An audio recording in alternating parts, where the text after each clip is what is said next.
ఈరోజు తెలంగాణ రాష్ట్రంలో teacher eligibility test టెట్కి సంబంధించి మనకి టీశాట్ మాధ్యమం ద్వారా విద్యార్థులకు వితిన్ షార్ట్ పీరియడ్లో సమగ్రమైనటువంటి సమాచారం అందించాలన్నటువంటి లక్ష్యంతో ఈ టీశాట్ మాధ్యమం ద్వారా మీ అందరికీ ఈరోజు సోషల్ స్టడీస్ మెథడాలజీతో స్టార్ట్ చేయడం అన్నటువంటిది జరుగుతూ ఉంది.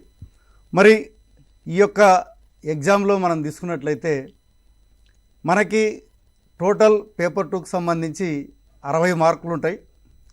ఈ 60 మార్కుల్లో 48 మార్కులు కంటెంట్కు ఉంటే 12 మార్కులు మనకి ఈ యొక్క మెథడాలజీకి ఉన్నాయి. మరి ఈ యొక్క సోషల్ స్టడీస్కి సంబంధించి మనము మంచి మార్కులు సాధించాలంటే ఏం చెయ్యాలి అన్నటువంటిది కూడా మనం ప్రాపర్గా ప్లాన్ చేయాల్సినటువంటి అవసరం ఉంది. దానిలో భాగంగానే ఈరోజు మనం ఈ యొక్క మార్నింగ్ సెషన్లో మెథడాలజీకి సంబంధించి, అదేవిధంగా ఆఫ్టర్నూన్ సెషన్లో టోటల్ కంటెంట్ మీద ఓవర్వ్యూ డిస్కస్ చేయడం అన్నటువంటిది జరుగుతుంది. కాబట్టి టెట్కి ఎవరైతే ప్రిపేర్ అవుతున్నారో వారంతా కూడా ఈ యొక్క మాధ్యమం ద్వారా వచ్చేటువంటి కార్యక్రమాలు వీక్షించి మరి సమగ్రమైనటువంటి అవగాహన పొందడానికి ఇదొక చక్కటి అవకాశం. మరి ఈ అవకాశాన్ని అందరూ కూడా వినియోగించుకోవాలని కోరుతున్నాం. ముఖ్యంగా ఈరోజు మనం తీసుకున్నట్లయితే ఈ యొక్క మెథడాలజీ మీద మనకి డీటెయిల్గా చెప్పడానికి మన మిత్రుడు వెంకట రమణ గారు కూడా మనకి రావడం అన్నటువంటిది జరిగింది. అదేవిధంగా మైసెల్ఫ్ కూడా రతంగపాని రెడ్డి జెడ్పిహెచ్ఎస్ జానంపేట హై స్కూల్లో సోషల్ టీచర్గా పనిచేయడం అన్నటువంటిది జరుగుతుంది. మరి ఈ యొక్క కంటెంటు మరి మెథడాలజీ రెండింటిని కూడా ఈరోజు సమగ్రంగా చర్చించడం అన్నటువంటిది జరుగుతుంది. ముఖ్యంగా మనం తీసుకున్నట్లయితే కంటెంట్ పరంగా మీకు తెలుసు ఈసారి 6 థీమ్స్ అన్నటువంటివి మనకి డిసైడ్ చేయడం అన్నటువంటిది జరిగింది. ఈ 6 థీమ్స్ కింద మనకి చాలా విపులంగా సమగ్రంగా సిలబస్ ఇవ్వడం అన్నటువంటిది కూడా జరిగింది. అదేవిధంగా ఈసారి టెట్ నోటిఫికేషన్లో కూడా మనం తీసుకున్నట్లయితే 6th నుంచి 8th వరకు సిలబస్ ఇస్తూ ఇది అప్ టు ఇంటర్మీడియట్ వరకు యొక్క స్టాండర్డ్ అంటే 12th స్టాండర్డ్ వరకు కూడా మరి ఇవ్వాలని చెప్పడం జరిగింది. కాబట్టి ఇక్కడ అభ్యర్థులు కూడా గమనించాల్సినటువంటి అవసరం ఏముందంటే మీరు 6 నుంచి 10 తరగతులకు సంబంధించినటువంటి సిలబస్ని ఫస్ట్ సమగ్రంగా మనము ఏదైతే టెట్ నోటిఫికేషన్లు ఇచ్చారో వాటన్నిటిని కూడా సమగ్రంగా ఒక్కసారి అవగాహన చేసుకొని అదేవిధంగా దానికి అనుగుణంగా మరి అప్ టు ఇంటర్మీడియట్ స్టాండర్డ్లో ఎటువంటి కాన్సెప్ట్స్ కవర్ చేశారు అన్నటువంటిది మరి మనం చూడవచ్చు. కాబట్టి మనం ఈ యొక్క సెషన్లో ముఖ్యంగా మెథడాలజీ మీద మాట్లాడమన్నటువంటిది జరుగుతుంది. మరి ఈ యొక్క సోషల్ స్టడీస్ యొక్క నేచర్ ఏంది, అదేవిధంగా మరి సోషల్ స్టడీస్ని మనం తరగతి గదిలో ఎందుకు బోధించాలి, ఎలా బోధించాలి, అదేవిధంగా మూల్యాంకన పద్ధతులు ఏమున్నాయి, అదేవిధంగా డిఫరెంట్ మనకి ఏరియాస్ ఉన్నాయి సోషల్ స్టడీస్లో. ముఖ్యంగా జాగ్రఫీ, హిస్టరీ, అదేవిధంగా రాజనీతి శాస్త్రము, అదేవిధంగా అర్థశాస్త్రం. ఓకే, ఇప్పుడు మనం ఒక ఫోన్ కాల్ వస్తుంది, తీసుకునే ప్రయత్నం చేద్దాం. హలో సార్, డౌట్ మనకి వచ్చేసి టైం టేబుల్ లో వచ్చేసి ఫస్ట్ పేపర్ అని ఇచ్చారు sir, methodology pedagogy social studies గురించి. ఓకే, అయితే ఇది పెడగోగి ఫస్ట్ పేపర్ వచ్చేసి ఈవీఎస్ ఉంటుంది కదా సార్, సోషల్ స్టడీస్ కాదు కదా. అవును, ఇది కూడా పనిస్తుంది అంటారా? ఓకే, ఇప్పుడు దీని మీద మన వెంకటరమణ సార్ స్పందిస్తాడు. చెప్పండి. నమస్కారం అండి. అందరూ టెట్కి ప్రిపేర్ అయ్యే విద్యార్థులందరికీ టెట్ ప్రిపేర్ అవుతున్నాము అంటే రాబోయే డిఎస్సిని ఎదుర్కొనేందుకు సన్నద్ధమవుతున్నాం. భవిష్యత్తులో మీరంతా భావి భారత పౌరుల్ని తీర్చిదిద్దే ఉపాధ్యాయులుగా నియమించబడబోతున్నారు. కాబట్టి ఇప్పుడు ఒక ఫోన్ కాల్లో క్వశ్చన్ అడిగారు, అదేంటంటే ఈవీఎస్ పేపర్ 1 ఈవీఎస్ ఉంటుంది కదా అని. ఎస్, ఈవీఎస్ఏ ఉంటుంది. ఈవీఎస్లో 2 పార్ట్స్. ఈవీఎస్ అంటే ఏంటి అంటే పరిసరాల విజ్ఞానం. అయితే ఈ పరిసరాల విజ్ఞానం అనేది 1977లో ఈశ్వరీబాయి పటేల్ కమిటీ సూచన మేరకు దాంట్లో ఏం చేశారంటే పరిసరాల విజ్ఞానాన్ని చేర్చడం జరిగింది. ఈ మనకు టెట్ సిలబస్లో కూడా ఈవీఎస్ పార్ట్లో maths plus science plus social 3 కలిపి ఉంటున్నాయి. దీన్ని పరిసరాల విజ్ఞానం అంటాం. మీరు అడిగిన క్వశ్చన్కి సమాధానం ఏంటంటే ఈవీఎస్ ఫస్ట్ పేపర్ ఈవీఎస్ ఉంటుంది. ఈవీఎస్లో మ్యాథ్స్ చదవాలి, మ్యాథ్స్ మెథడాలజీ చదవాలి, దాంతోపాటు సైన్స్ మెథడాలజీ చదవాలి, దాంతోపాటు సోషల్ మెథడాలజీ కూడా చదవాలి. అయితే మన ఒకసారి ఈ పేపర్ ఎలా ఉంటుందో ఒకసారి మనం వీక్షిద్దాం. చూడండి, TS TET 2022 EVS plus science and social 2 కలిపి ఉంటాయి మనకు, సైన్స్ అండ్ సోషల్. దీనికి కలిపి పెడగాగికి ఎన్ని మార్కులు ఉంటాయి అంటే 6 మార్కులు ఉంటాయి. పెడగాగికి 6 మార్కులు ఉంటాయి. ఈ 6 మార్కుల్లో మనము విజయం సాధించాలి అంటే మనం ఫస్ట్ మ్యాథ్స్కి సంబంధించిన అంశాలు, సైన్స్ సంబంధించిన అంశాలు, సోషల్ సంబంధించిన అంశాలు చదవాలి. మరి దీనికి సంబంధించి ఒకసారి మనకి ఇచ్చిన సిలబస్ ప్రకారం చూద్దాం. ఫస్ట్ ఏంటిదంటే concept and scope of environmental studies, science and social studies అని ఉంది. అంటే ఇక్కడ మనము సైన్స్తో పాటు సాంఘిక శాస్త్రాన్ని కూడా ఇక్కడ చదవాలి. మరి పరిధి ఫస్ట్ చాప్టర్లో సాంఘిక శాస్త్ర పరిధి ఏమిటి అని అడుగుతున్నాడు. మన ఎగ్జామినేషన్లో ఎట్లా క్వశ్చన్స్ అడుగుతాడు అంటే ప్రపంచంలో మొట్టమొదటిసారిగా సాంఘిక శాస్త్ర బోధనా పద్ధతిని ఏ దేశంలో ప్రవేశపెట్టారు అని క్వశ్చన్ అడుగుతారు ఎగ్జామ్లో. మరి దానికి ఆన్సర్ మీ అందరికీ తెలిసే ఉంటుంది. మనందరికీ తెలుసు US, United states of America. మనకు ఇక్కడ యుఎస్ఏ. ఈ యుఎస్ఏలో అమెరికాలో ఈ సాంఘిక శాస్త్రాన్ని 1916లో 1916వ సంవత్సరంలో ప్రవేశపెట్టడం జరిగింది. ఆ తర్వాత క్రమక్రమంగా వివిధ కమిటీల సూచనల మేరకు కూడా సాంఘిక శాస్త్రాన్ని మన యొక్క బోధనా శాస్త్రంలో అంటే పెడగాగిలో ఇంట్రడ్యూస్ చేశారు.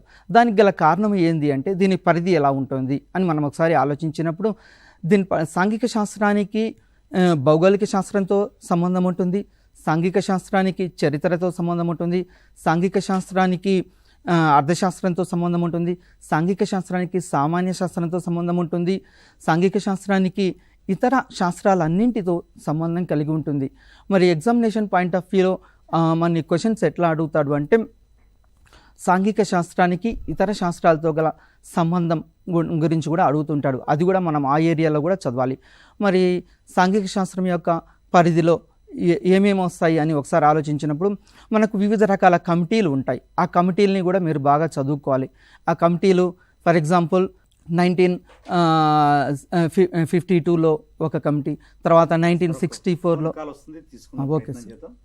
హలో చెప్పమ్మా. Good morning sir. Good morning. ఇది మనకి టెట్ యాప్ లో నేను క్లాసెస్ వింటున్నాను సార్. కాకపోతే లైవ్ స్ట్రీమింగ్ తెలుగులో ఉంటుంది, ఇంగ్లీష్ లో ఎలా వినాలి? యాక్చువల్గా అయితే అమ్మ ఇది కొంచెం మేము బోత్ లాంగ్వేజ్ ఉపయోగించేటువంటి ప్రయత్నం చేద్దాం. యాక్చువల్గా అయితే ఇప్పుడైతే మనం తెలుగులో స్టార్ట్ అయింది. While we can use we will explain bilingual. Okay. సాంఘిక శాస్త్ర బోధనకు సంబంధించి మనం ఫస్ట్ పేపర్ అంశాలు చూస్తున్నాం. ఫస్ట్ కాన్సెప్ట్ అండ్ నేచర్ అని చూస్తున్నాం. సాంఘిక శాస్త్రానికి వివిధ శాస్త్రాలతో గల సంబంధాన్ని ఇక్కడ పరిశీలిస్తున్నాం. ఫర్ ఎగ్జాంపుల్ హిస్టరీ తీసుకున్నాం అనుకోండి. చరిత్ర అనే భాషా పదం ఎక్కడి నుంచి వచ్చింది, తర్వాత ఇట్లాంటివి కూడా మన ఎగ్జామినేషన్ పాయింట్ ఆఫ్ వ్యూలో అడుగుతుంటాడు. చరిత్రకు సంబంధించి ఏ భాషా పదము ఎక్కడి నుంచి వచ్చింది, తర్వాత చరిత్ర ద్వారా విద్యార్థులు ఏం నేర్చుకుంటారు అనే అంశాలు కూడా ఈ పెడగాగిలో అడుగుతుంటాడు. ఫర్ ఎగ్జాంపుల్ చరిత్ర ద్వారా విద్యార్థులకి ముఖ్య ఉపయోగం ఏమిటి అని మనం ఒకసారి పరిశీలించినప్పుడు చరిత్ర ఏం తెలియజేస్తుందంటే గతాన్ని ఆధారంగా చేసుకొని ప్రస్తుతంలో మనం ఏ విధంగా జీవించాలి, అదేవిధంగా భవిష్యత్ ప్రణాళికలు ఏ విధంగా రూపొందించుకోవాలి. గతాన్ని, వర్తమానాన్ని, భవిష్యత్తుని మూడింటిని కలగలిపి ఈ చరిత్ర అనేది మన జీవితంలో ఉన్నత విలువలు సంపాదించడానికి దోహదపడుతూ ఉంటుంది. Aims and objectives second topic ఒకసారి పరిశీలిద్దాం. Aims and objectives of teaching environmental studies. దీంట్లోనే అంటే మన AIIMS for example what is the aim. ప్రతి ఒక్కరికి కూడా ఎయిమ్ ఉంటుంది. ఎయిమ్ ఏంటిది? మనందరికీ టీచర్ జాబ్ సంపాదించాలని ఒక ఎయిమ్ ఉంది. Plus objectives. ఇక్కడ ఆబ్జెక్టివ్స్ అంటే మరి తర్వాత ఏం చేయాలి, జాబ్ వచ్చిన తర్వాత ఏం చేయాలి, తర్వాత ఆఫ్ టీచింగ్ ఎన్విరాన్మెంటల్ స్టడీస్. దీంట్లో సోషల్, సైన్స్ రెండూ కలిపి మనం ఇక్కడ అధ్యయనం చేయాలి. ఫస్ట్ ఎయిమ్స్ గురించి పరిశీలిద్దాం. లక్ష్యం.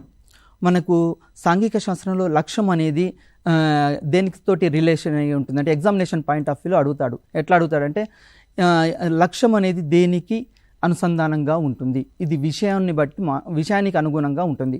ఫర్ ఎగ్జాంపుల్ సోషల్లో సోషల్ ఎయిమ్స్ వేరే ఉంటాయి, సైన్స్లో సైన్స్ ఎయిమ్స్ వేరే విధంగా ఉంటాయి, అదేవిధంగా మ్యాథ్స్లో మ్యాథ్స్ ఎయిమ్స్ వేరే విధంగా ఉంటాయి. ఎయిమ్స్ అనేవి సబ్జెక్ట్ని బట్టి కంటెంట్ని బట్టి మారుతూ ఉంటుంది.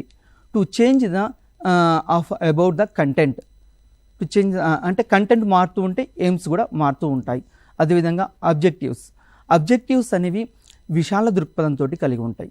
ఈ ఆబ్జెక్టివ్స్ అనేవి ఏ విధంగా ఉంటాయి అంటే ఫర్ ఎగ్జాంపుల్ భారతదేశానికి సంబంధించి విద్యా విధానం ఏ విధంగా ఉండాలి, ఇది ఒక ఆబ్జెక్టివ్. మరి దీనికి సంబంధించి మనకు వివిధ రకాల కమిషన్ల ఆధారంగా కూడా ఇక్కడ మన యొక్క విద్యా విధానాన్ని రూపొందిస్తూ ఉంటాం. ఫర్ ఎగ్జాంపుల్ మనందరికీ తెలుసు 1964 కొఠారి కమిషన్ వేశారు. తర్వాత మనకు న్యూ ఎడ్యుకేషన్ పాలసీ 1986లో వచ్చింది. 1986 సంవత్సరంలో న్యూ ఎడ్యుకేషన్ పాలసీ తీసుకున్నాం. ఆ తర్వాత 2005లో మనకు NCF 2005 నేషనల్ కరికులం ఫ్రేమ్వర్క్ 2005 వచ్చింది. దాని తర్వాత 2011 స్టేట్ కరికులం ఫ్రేమ్వర్క్ 2011. ఈ విధంగా అంటే మన విద్యా విధానం ఎందుకు అంటే పరిస్థితుల్ని బట్టి మారుతూ ఉంటుంది. మనం ఎప్పుడు ఒకే విధంగా ఉన్నామా? మన తాతలు మామూలుగా నడుచుకుంటూ పోయేవాళ్ళు, ఆ తర్వాత మన డాడీ వాళ్ళు సైకిల్ మీద ప్రయాణం చేశారు. ఇప్పుడు ఆధునిక కాలంలో మనం టెక్నాలజీ కంప్యూటర్ యుగంలో ఉన్నాం, అంటే మనం ఏరోప్లేన్స్ ఇలాంటివి యూజ్ చేస్తున్నాం. అంటే పరిస్థితులకు అనుగుణంగా, కాలానికి అనుగుణంగా, మార్పులకు అనుగుణంగా మనం మార్పు చెందుతూ ఉండాలి. మరి మార్పు చెందాలి అంటే ఇక్కడ మన యొక్క ఆబ్జెక్టివ్స్ ప్రభుత్వం కూడా ఏం చేస్తుందంటే విద్యా విధానంలో నూతన పోకడలు తీసుకొస్తుంది. అంటే మనిషి అవసరాలకు అనుగుణంగా, కాలానికి అనుగుణంగా ఇక్కడ మార్పులు తెస్తుంటుంది. ఈ ఆబ్జెక్టివ్స్ అనేవి ఎగ్జామినేషన్లో మరి ఎలా అడుగుతాడు ఎగ్జామినేషన్లో క్వశ్చన్ ఎలా అడుగుతాడు అంటే ఆబ్జెక్టివ్స్ డిరైవ్డ్ అని ఇస్తాడు. అంటే ఇక్కడ ఆబ్జెక్టివ్స్ ఎట్లా ఉంటాయి? ఇవి విశాలంగా ఉంటాయి, బ్రాడ్ కాన్సెప్ట్లో ఉంటాయి. ఆబ్జెక్టివ్స్ అనేవి బ్రాడ్ విశాలమైనవి. ఆబ్జెక్టివ్స్ని సాధించడం కోసం మనం ఏవైతే టూల్స్ ఉపయోగిస్తామో ఆ టూల్స్ ఎయిమ్స్. ఇక్కడ మనం ఆబ్జెక్టివ్స్ని ఏవైతే ఉపయోగిస్తుంటామో ఆ టూల్స్ ఏంది ఇక్కడ ఎయిమ్స్. ఈ టూల్స్ ఎయిమ్స్ మనము ఎగ్జామినేషన్ పాయింట్ ఆఫ్ వ్యూలో వెరీ వెరీ ఇంపార్టెంట్. పిల్లల్ని కన్ఫ్యూజ్ చేయడానికే ఇక్కడ క్వశ్చన్ అడుగుతుంటాడు. ఆబ్జెక్టివ్స్ ఎలాంటివి? విశాలమైనవి. ఎయిమ్స్ ఎలాంటివి? తాత్కాలికమైనవి. ఆబ్జెక్టివ్స్ యొక్క పరిధి, దీని స్కోప్ ఎట్లా ఉంటుందంటే శాశ్వతంగా ఉంటుంది. ఎయిమ్స్ యొక్క పరిధి ఎట్లా ఉంటుంది? తాత్కాలికంగా ఉంటుంది. ఎయిమ్స్ అప్పటికప్పుడే ఉంటాయి. ఈ ఎయిమ్స్ ఆధారంగానే ఆబ్జెక్టివ్స్ని మనం రీచ్ అవుతుంటాం. ఎయిమ్స్ ఆధారంగానే ఆబ్జెక్టివ్. అయితే దీంట్లో సోషల్ సైన్స్ సంబంధించిన ఆబ్జెక్టివ్స్ ఏంది, ఎయిమ్స్ ఏంది అంటే సాంఘిక శాస్త్ర ఉపాధ్యాయునిగా మనకు తెలిసి ఉండాల్సిన అంశం ఏంటంటే పిల్లల్ని భావి భారత పౌరులుగా తీర్చిదిద్దాలి, ఉత్తమ పౌరులుగా అంటే బెస్ట్ సిటిజన్గా తయారు చేయాలి మనం భావి భారత పౌరులు. దీన్ని మన యొక్క లక్ష్యం. నెక్స్ట్ అదేవిధంగా ఇంకొక లక్ష్యాన్ని మనం పరిశీలిస్తే పర్యావరణ పరిరక్షణ తీసుకోవాలి. ఇక్కడ పర్యావరణం అంటే చుట్టూ ఉన్న ఎన్విరాన్మెంట్, ప్రకృతిని కూడా ప్రేమిస్తూ దాన్ని కూడా మనం సమతుల్యం పాటించాలి. ఇంకా వివిధ రకాల ఎయిమ్స్ ఉంటాయి. ఫర్ ఎగ్జాంపుల్ పాలిటీ తీసుకున్నాం అనుకోండి. పాలిటీలో దీని ఎయిమ్ ఎలా ఉంటుంది అంటే ప్రభుత్వ అంగాలంటే ఏమిటి, తర్వాత పార్లమెంట్ అంటే ఏమిటి, తర్వాత అసెంబ్లీ అంటే ఏమిటి, వీటికి సంబంధించి అనుగుణంగా ఇక్కడ ఎయిమ్స్ మారుతూ ఉంటాయి. ఇక్కడ ఎయిమ్స్ అంటే మనము విద్యార్థులు భవిష్యత్తులో కాబోయే రాజకీయ నాయకులు కావచ్చు, డాక్టర్లు కావచ్చు, ఇంజనీర్లు కావచ్చు, సమాజంలో వివిధ రకాల వృత్తుల్లో చేరుతూ ఉంటారు. కాబట్టి ఈ ఎయిమ్స్ కూడా ఆ విధంగా మారుతూ ఉంటాయి. దేనికి సోపానాలు ఎయిమ్స్ అనేవి ఆబ్జెక్టివ్స్కి సోపానాలు. అంటే ఒక స్టెప్ ఎక్కుకుంటూ దేనికి రీచ్ అవుతామంటే ఆబ్జెక్టివ్స్కి ఇక్కడ రీచ్ అవుతుంటాం. నెక్స్ట్ ఇంకొక టాపిక్ ఇక్కడ అకాడమిక్ స్టాండర్డ్స్ అని దాంట్లోనే ఉంది. Academic standards of teaching EVS. Academic standards of teaching EVS మన యొక్క స్టాండర్డ్స్. ప్రతి శాస్త్రానికి కూడా ఏ సబ్జెక్టుకైనా సరే కొన్ని అకాడమిక్ స్టాండర్డ్స్ నిర్దేశించబడ్డాయి. ఎందుకు నిర్దేశించబడ్డాయి అంటే తరగతి గదిలో ఒక ఉపాధ్యాయుడు తెలుసుకోవాల్సిన phone call sir. Hello sir, నేను ఇప్పుడు నాగర్కర్నూలు జిల్లా నుంచి మాట్లాడుతున్నాను. నా పేరు గౌతమ్ సార్. చెప్పండి బాబు. సార్, టైం కొంచెం తక్కువగా ఉంది కదా, తెలుగు అకాడమీ బుక్స్ చదివితే ఏమన్నా యూజ్ ఉంటుందా, ఎట్లా చదవాలి? అట్లాగే బిగ్ బ్యాంక్ ఏమన్నా దొరుకుతుందా సార్ ఈ తెలుగు అకాడమీకి సంబంధించి ఓల్డ్ క్వశ్చన్ పేపర్స్ ప్రాక్టీస్ చేయడానికి అట్లాంటివి? యాక్చువల్గా మనం చెప్పాలంటే ఏంటంటే ఇప్పుడు మనకి 12th స్టాండర్డ్ అని చెప్పడం జరిగింది కాబట్టి కంటెంట్ పరంగా ఖచ్చితంగా మనం ఏం చేయాలంటే geography, history, political science, economics first year second year books compulsory మనం తెలుగు అకాడమీ నుంచి కొనాలి. బయట బిడ్ బ్యాంక్ అన్నటువంటిది మనము అంత ఆమోదయోగ్యం కాదు. ఎందుకంటే ఏదైతే సిలబస్ ఇచ్చారో text books, school text books ముందర పెట్టుకొని అట్లాగే తెలుగు అకాడమిక్స్ ముందర పెట్టుకొని ఏ కాన్సెప్ట్ దేనికి లింకప్ అయింది అన్నటువంటిది మీరు కొంత ఏమంటారు బాక్స్ కొట్టుకొని మనం అంటే ఏ కాన్సెప్ట్ ఎక్స్టెన్సివ్గా వెళ్ళింది అప్ టు ఇంటర్మీడియట్ వరకు అని చెప్పి గమనించి ఆ లెసన్ వారిగా మీరు ఓన్గా నోట్స్ ప్రిపేర్ చేసుకుంటే అది ఏమవుతుందంటే while preparation you have to learn something. అట్లాగే మనకు దాని తర్వాత కూడా మళ్ళీ బుక్స్ చదవాల్సిన అవసరం లేకుండా ఈ నోట్స్ అన్నటువంటిది మనకి వితిన్ షార్ట్ టర్మ్లోనే మనం అచీవ్ కావడానికి అవకాశం ఉంటుంది. కాబట్టి ఎప్పుడైనా సరే మనం ఏంటంటే మనం తయారు చేసుకునేటువంటి నోట్స్కి వ్యాలిడిటీ ఎక్కువ ఉంటుంది, అదేవిధంగా ఎక్కువ కాలం గుర్తుండడానికి అవకాశం ఉంటుంది. అలాగే మీకు ఓల్డ్ పేపర్ కావాలంటే కూడా ఏంటంటే మనకి వెబ్సైట్లోకి వెళ్ళి చూసినట్లయితే ప్రీవియస్ పేపర్లు మీకు అందుబాటులో కూడా ఉన్నాయి. వాటిని డౌన్లోడ్ చేసుకొని కూడా పేపర్ ప్యాటర్న్ ఏందనేటువంటిది కూడా మీరు ఈజీగా అంచనా వేయవచ్చు. Okay sir, okay sir, discussing మీరు చెప్పింది కరెక్టే సార్. మనము అది ఏ సబ్జెక్ట్ అయినా కావచ్చు, కంటెంట్కి కంపల్సరీగా మనము ఇక్కడ పెడగాగికి కూడా మనం సోషల్ పెడగాగి తీసుకున్నా, సైన్స్ పెడగాగి తీసుకున్నా, మ్యాథ్స్ పెడగాగి తీసుకున్నా, ఏ పెడగాగి తీసుకున్నా తెలుగు అకాడమీ బుక్స్ ఫాలో కావాలి. ఎగ్జామినేషన్ పాయింట్ ఆఫ్ వ్యూలో మనకి ఎట్లా అడుగుతాడంటే మనం ఏదైనా ఒక బిడ్ బ్యాంక్ మీద ఆధారపడితే క్వశ్చన్స్ రాకపోవచ్చు. అదే మీరు అకాడమీ బుక్ తీసుకుని లైన్ టు లైన్ అండర్లైన్ చేసి మనం నోట్స్ ప్రిపేర్ చేసుకోవాలి. అప్పుడు మాత్రమే మనం ఎక్కువగా మార్కులు సాధించగలుగుతాం.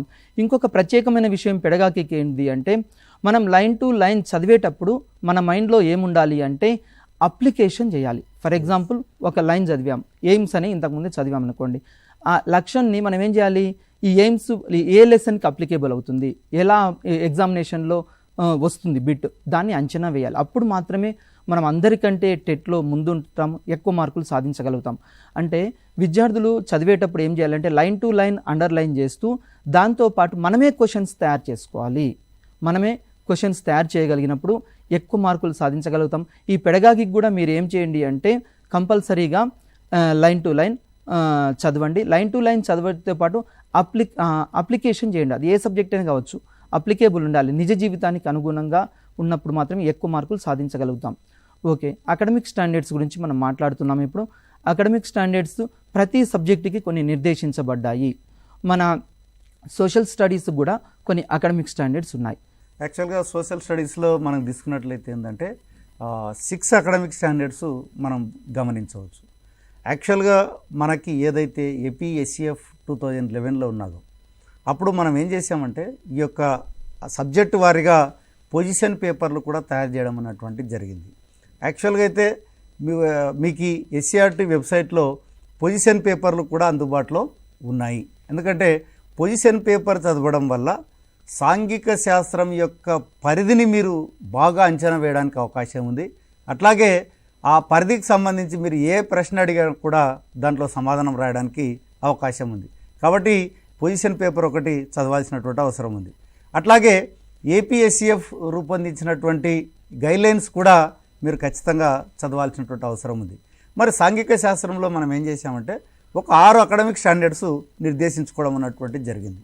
దాంట్లో మొట్టమొదటి మనం తీసుకున్నట్లయితే విషయావగాహన అన్నటువంటిది మొదటి అకాడమిక్ స్టాండర్డ్. మొదటి విద్యా ప్రమాణం తీసుకున్నట్లయితే విషయావగాహన. ఈ విషయావగాహనకు సంబంధించి మనం తీసుకున్నట్లయితే ప్రతి పాఠంలో కూడా అంటే ఇక్కడ క్లియర్గా ఉంది విషయాన్ని అవగాహన చేసుకోవడం. అంటే మీరు గమనించాల్సినటువంటి అంశం ఏంటంటే ప్రతి లెసన్లో కూడా విషయం అర్థం కావాలంటే మనం ఏం చేయాలంటే లెసన్ వారీగా కాన్సెప్ట్ని ఐడెంటిఫై చేయాలి.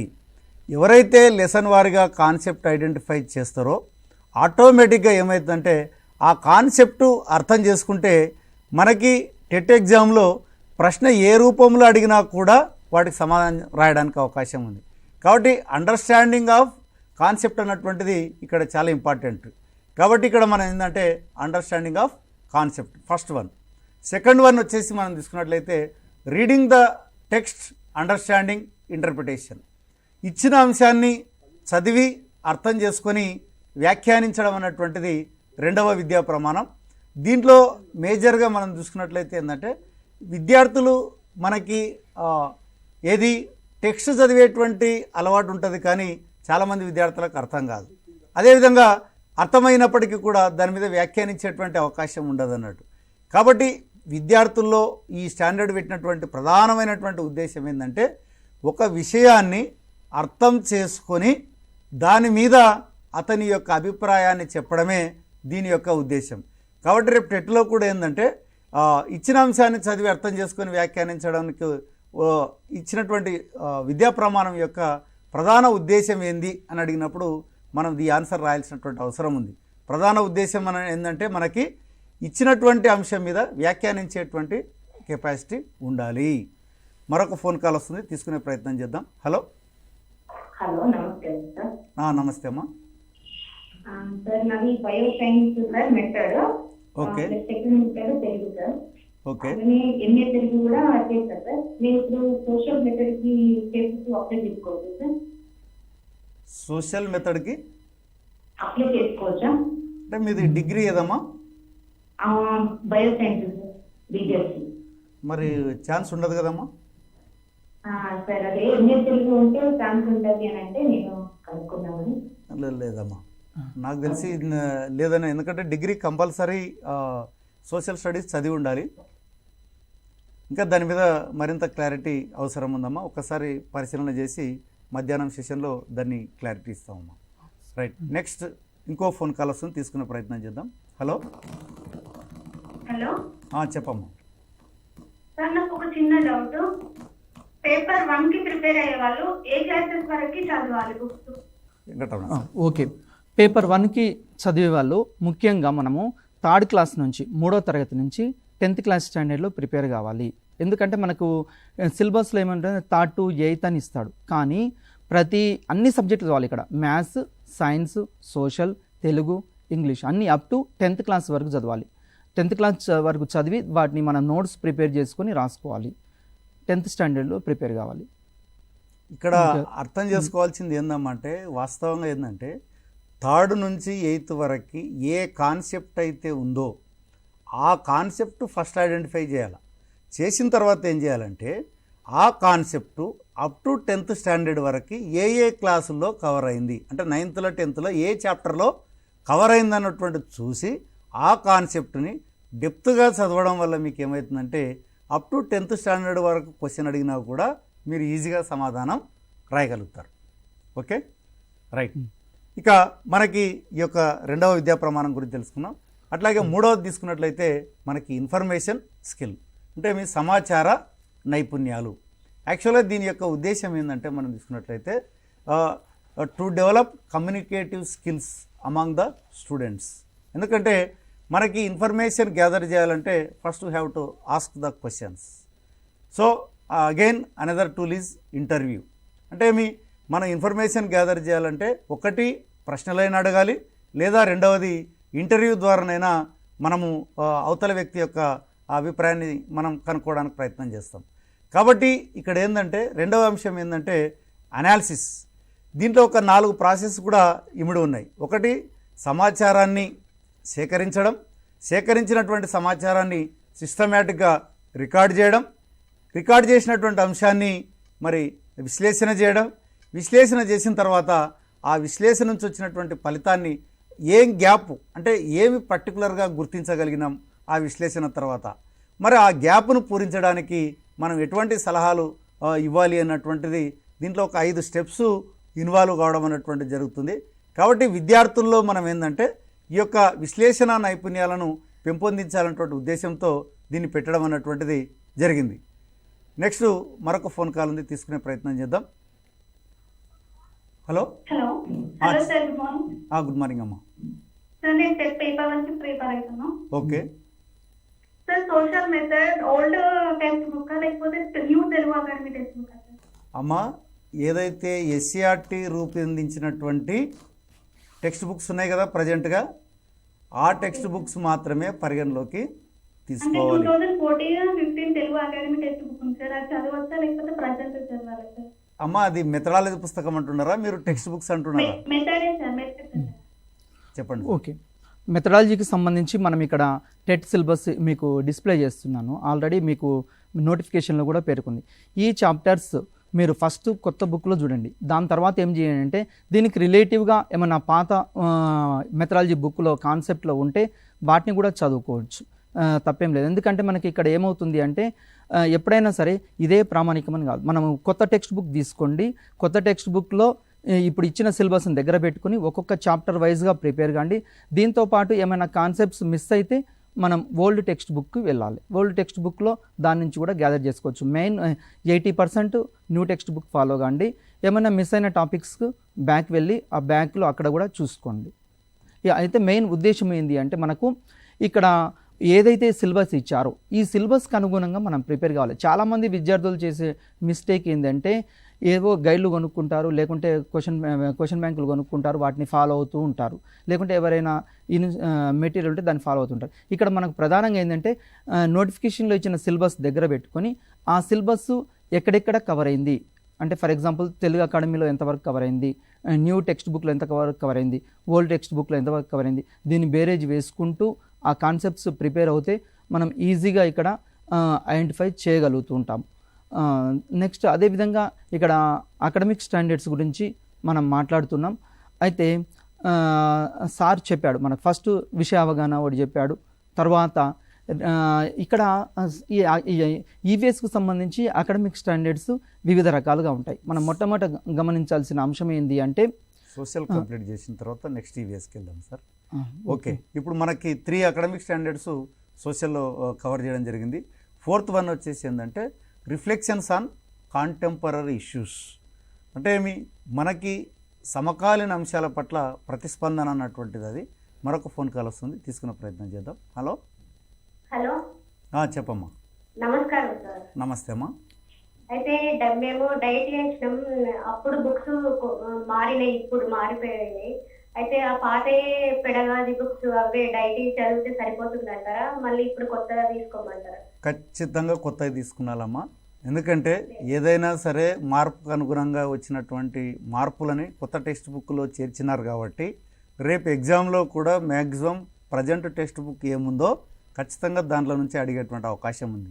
ఒకవేళ నీ దగ్గర పాత పుస్తకాలు ఉంటే అది ఏమైనా సరే నీకు అవగాహన చేసుకోవడానికి పనికొస్తుంది, కానీ మనకి ప్రాతిపాదిక వచ్చేసి న్యూ టెక్స్ట్ బుక్కే ప్రాతిపాదిక. రేపు ఏమైనా సరే దాని నుంచి మాత్రమే అడగడం అన్నటువంటిది జరుగుతుంది. కాబట్టి మీరు ఇమ్మీడియట్గా కొత్త టెక్స్ట్ బుక్స్ కొనేటువంటి ప్రయత్నం చేయండి. ఇక 4వ అంశం తీసుకున్నట్లయితే మనం ఏంటంటే రిఫ్లెక్షన్స్ ఆన్ కాంటెంపరీ ఇష్యూస్.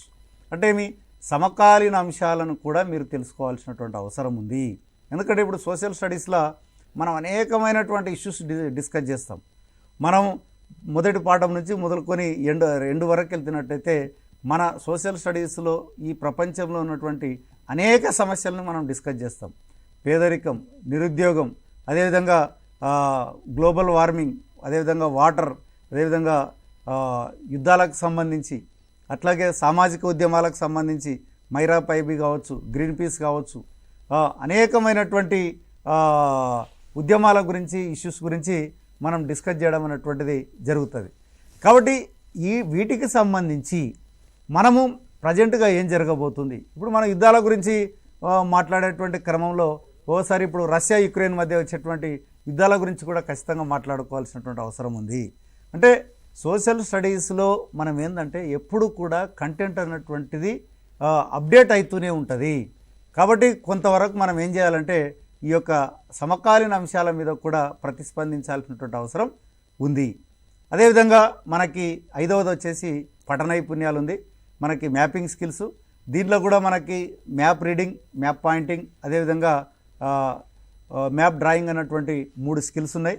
ముఖ్యంగా మనకి ఈ యొక్క టెట్ ఎగ్జామ్లో ఒక్కొక్కసారి మనకి ఏం చేస్తారంటే ఇప్పుడు మ్యాప్కి సంబంధించి తెలంగాణ కావచ్చు, అదేవిధంగా ఇండియా కావచ్చు, వరల్డ్ కావచ్చు, ఏదైనా ఒక విషయం ఇచ్చి దీనికి సరిహద్దు రాష్ట్రాలుగా ఏమున్నాయని మనకి ఇండియా పటంలో ఇవ్వచ్చు.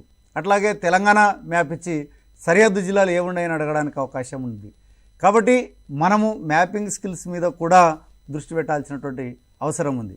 అలాగే మనం చూసినట్లయితే ఈ యొక్క అప్రిషియేషన్ అండ్ సెన్సిటివిటీ అన్నటువంటిది 6వ విద్యా ప్రమాణంగా ఉంది. దీంట్లో మీరు ప్రధానంగా మీరు చూసినట్లయితే గొప్ప వ్యక్తుల యొక్క గుణాలు అన్నటువంటిది మనం డిస్కస్ చేయడం జరిగింది. ఇప్పుడు మనకి 8th క్లాస్లో తీసుకున్నట్లయితే సోషల్ రిఫార్మర్స్ చాలామంది ఉన్నారు, అట్లాగే ఈ యొక్క ఫ్రీడమ్ ఫైటర్స్ కూడా చాలామంది ఉన్నారు. అంటే వీళ్ళలో నచ్చినటువంటి గుణం ఏది, ఎందుకు నచ్చింది అన్నటువంటిది కూడా మనం డిస్కస్ చేయాల్సినటువంటి అవసరం ఉంది. అట్లాగే how to make a pamphlet, how to right the concern how to right the letter to the concerned authority, ఇవన్నీ కూడా మనం ఏం చేయాలంటే ఈ యొక్క విద్యా ప్రమాణంలో డిస్కస్ చేయడం అనేటువంటిది జరుగుతుంది. మరి దీనికి సంబంధించి కూడా మనకి కొంత ఈ సెషన్ తీసుకునేటప్పుడు ఇంకా డీటెయిల్గా మాట్లాడదాం. దీనికి సంబంధించి కూడా కొన్ని ప్రశ్నలు రావడానికి అవకాశం ఉంది. ఇవి సాంఘిక శాస్త్రంలో నిర్దేశించుకున్నటువంటి విద్యా ప్రమాణాలు. మరి ఈవీఎస్కి సంబంధించి కూడా ఒకసారి ఎక్స్ప్లెయిన్ చేయండి సార్. ఓకే సార్, ఈవీఎస్కి సంబంధించి కూడా ఇక్కడ మనకు విద్యా ప్రమాణాలు ఉంటాయి సార్. మొట్టమొదటిది ఏంటి అంటే విషయ అవగాహన, అందులో కూడా విషయ అవగాహన. మరి విషయ అవగాహన అంటే ఇక్కడ ఫర్ ఎగ్జాంపుల్ డెఫినేషన్స్ కూడా వస్తుంటాయి. మనము వివిధ రకాల శాస్త్రవేత్తలు ఇచ్చిన డెఫినేషన్స్, కిరణజన్య సంయోగక్రియకు సంబంధించి, అదేవిధంగా కిరణజన్య సంయోగక్రియ, అదేవిధంగా గాలి, తర్వాత మనకు మానవుని యొక్క అవయవాలకు సంబంధించి వివిధ రకాలుగా వీటన్నిటికి సంబంధించి కూడా మనం ఇక్కడ వస్తుంటాయి. వీటిని విషయ అవగాహన కిందికి వస్తుంది.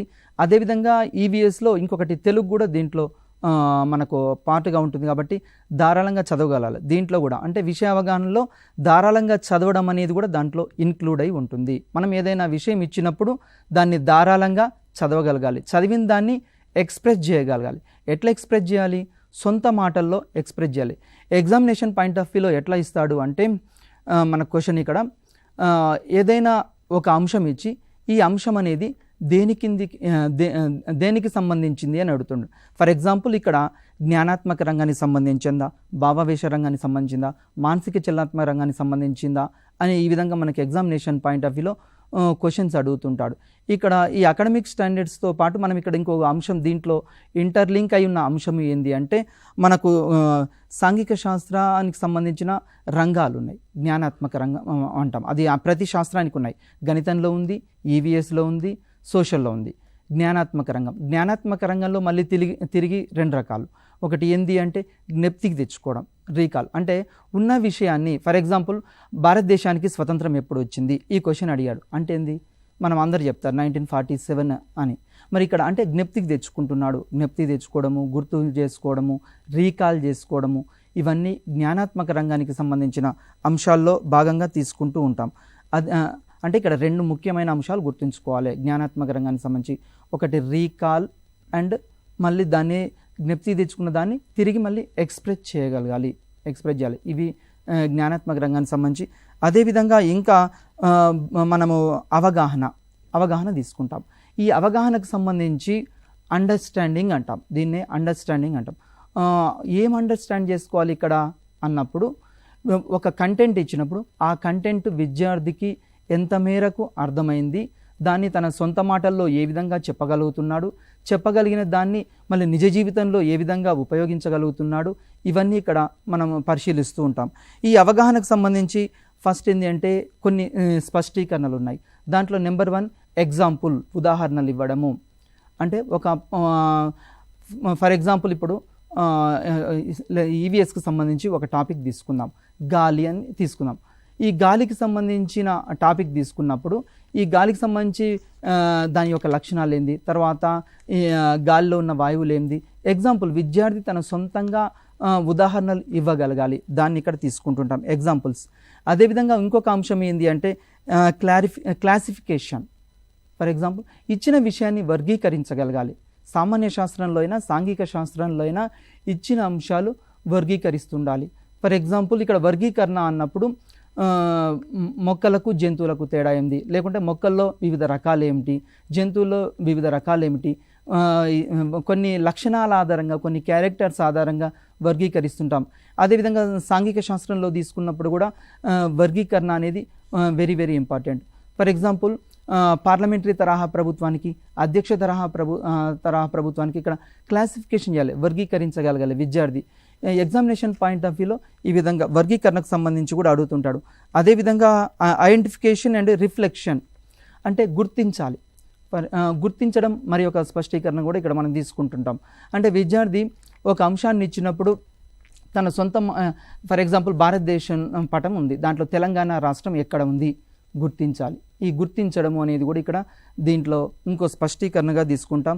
తర్వాత రిఫ్లెక్షన్ అంటే గుర్తించిన తర్వాత దాని మీద తన సొంత మాటల్లో చెప్పగలగాలి. ఫర్ ఎగ్జాంపుల్ భారతదేశానికి ఉత్తరాన ఏమున్నాయి, దక్షిణాన ఏమున్నాయి, తర్వాత తూర్పు ఏముంది, పడమర ఏముంది. అదేవిధంగా తెలంగాణ స్టేట్ తీసుకున్నాం, తెలంగాణ స్టేట్కి ఈస్ట్, వెస్ట్, నార్త్.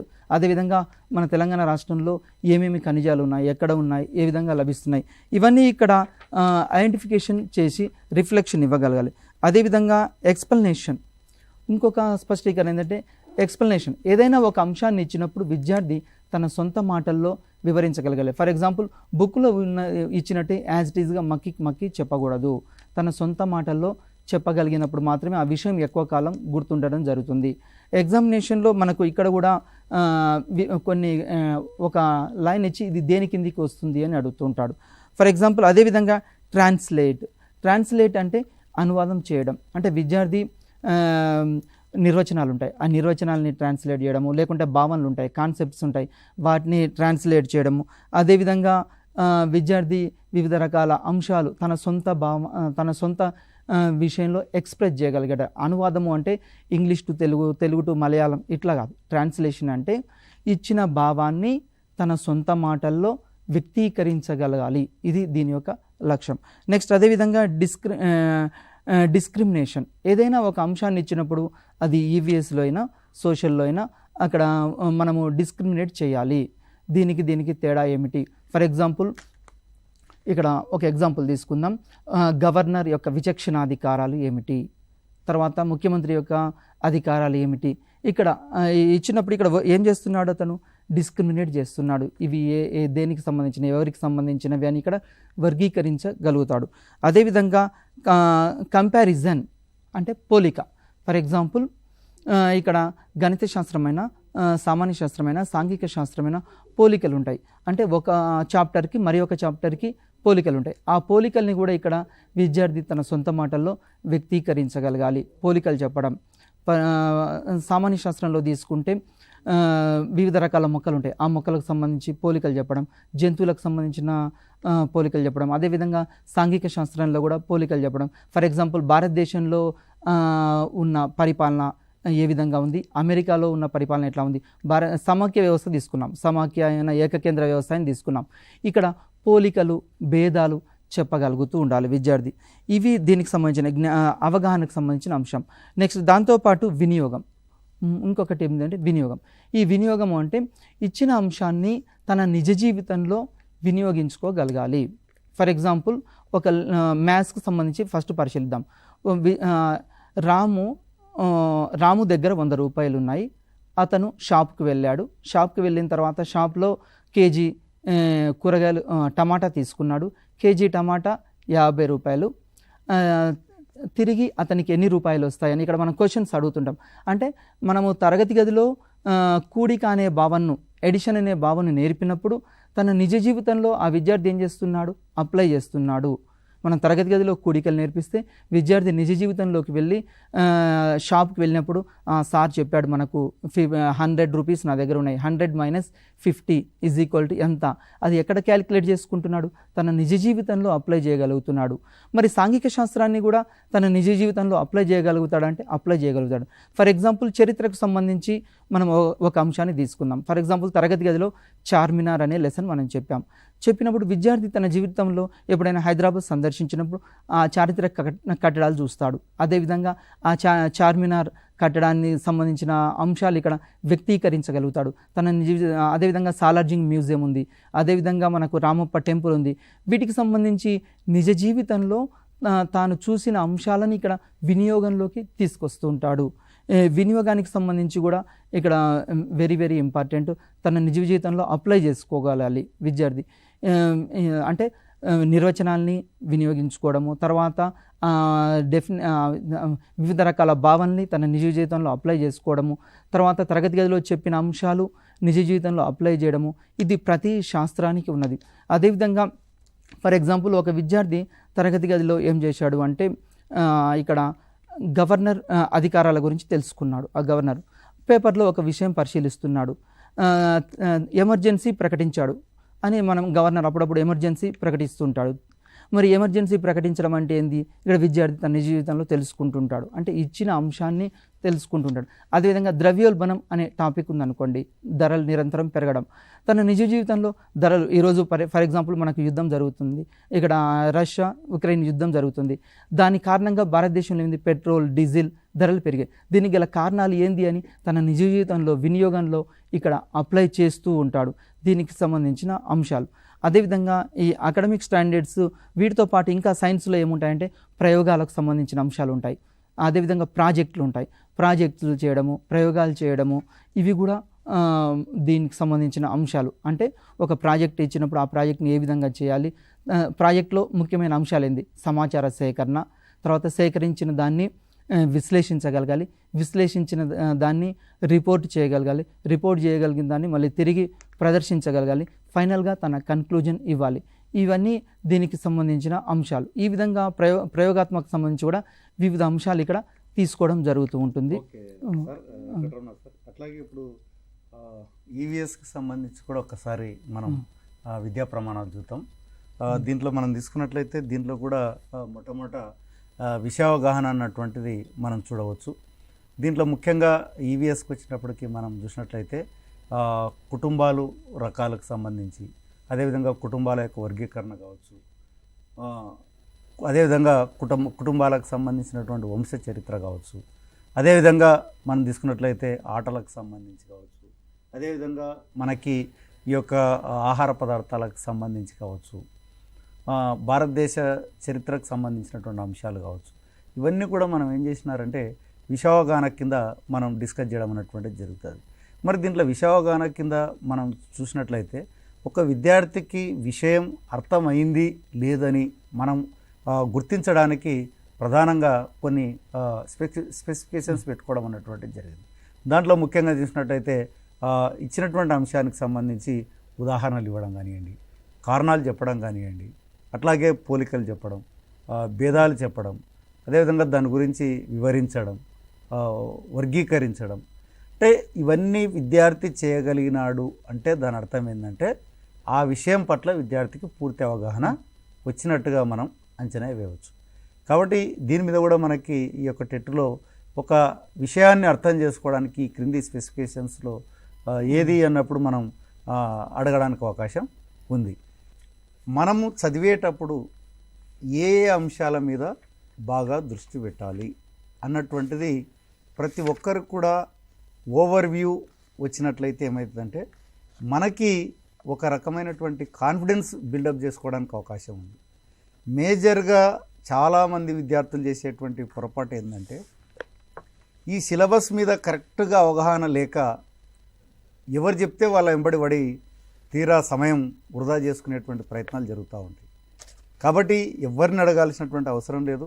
ఈ టీశాట్ మాధ్యమం ద్వారా వచ్చేటువంటి అనేక విషయాలను మీరు ఫాలో అయినట్లయితే డెఫినెట్గా మీరు టెట్లో మంచి మార్కులు సాధించడానికి అవకాశం ఉంది. ఇప్పుడు మనం చర్చలో భాగంగా మనం తీసుకున్నట్లయితే పరిసరాల విజ్ఞానంలో మరి ఎటువంటి విద్యా ప్రమాణాలు ఉన్నాయి, వాటి గురించినటువంటి వివరణ ఇప్పుడు తెలుసుకునేటువంటి ప్రయత్నం చేద్దాం. ఇంతకుముందు మనం అండర్స్టాండింగ్ ఆఫ్ కాన్సెప్ట్ విషయావగాహనకు సంబంధించి మనం తెలుసుకోవడం అనేటువంటిది జరిగింది. అట్లాగే రెండవ అకాడమిక్ స్టాండర్డ్ తీసుకున్నట్లయితే మనకి ఏంటంటే క్వశ్చనింగ్ అండ్ హైపోథసిస్, ప్రశ్నించడము పరికల్పన చేయడం. మనకి యాక్చువల్గా ఇది ఏంటంటే విద్యార్థులను మనం ఎలా తయారు చేయాలంటే ప్రశ్నించేటట్టుగా తయారు చేయాలి.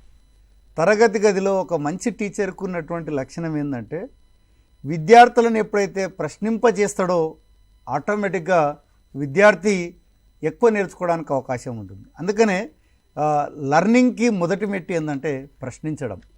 ఎక్కడైతే ప్రశ్నించడం మొదలు పెడతారో అక్కడ తెలుసుకునేటువంటి అవకాశం ఎక్కువగా ఉంది. కాబట్టి విద్యార్థులకు మనము ఒక మంచి టీచర్కు ఉన్నటువంటిది ఏంటంటే ప్రశ్నించడం అన్నటువంటిది నేర్పాలి. రెండవది విద్యార్థులకి హైపోథసిస్ అన్నటువంటిది కూడా నేర్పాల్సినటువంటి అవసరం ఉంది.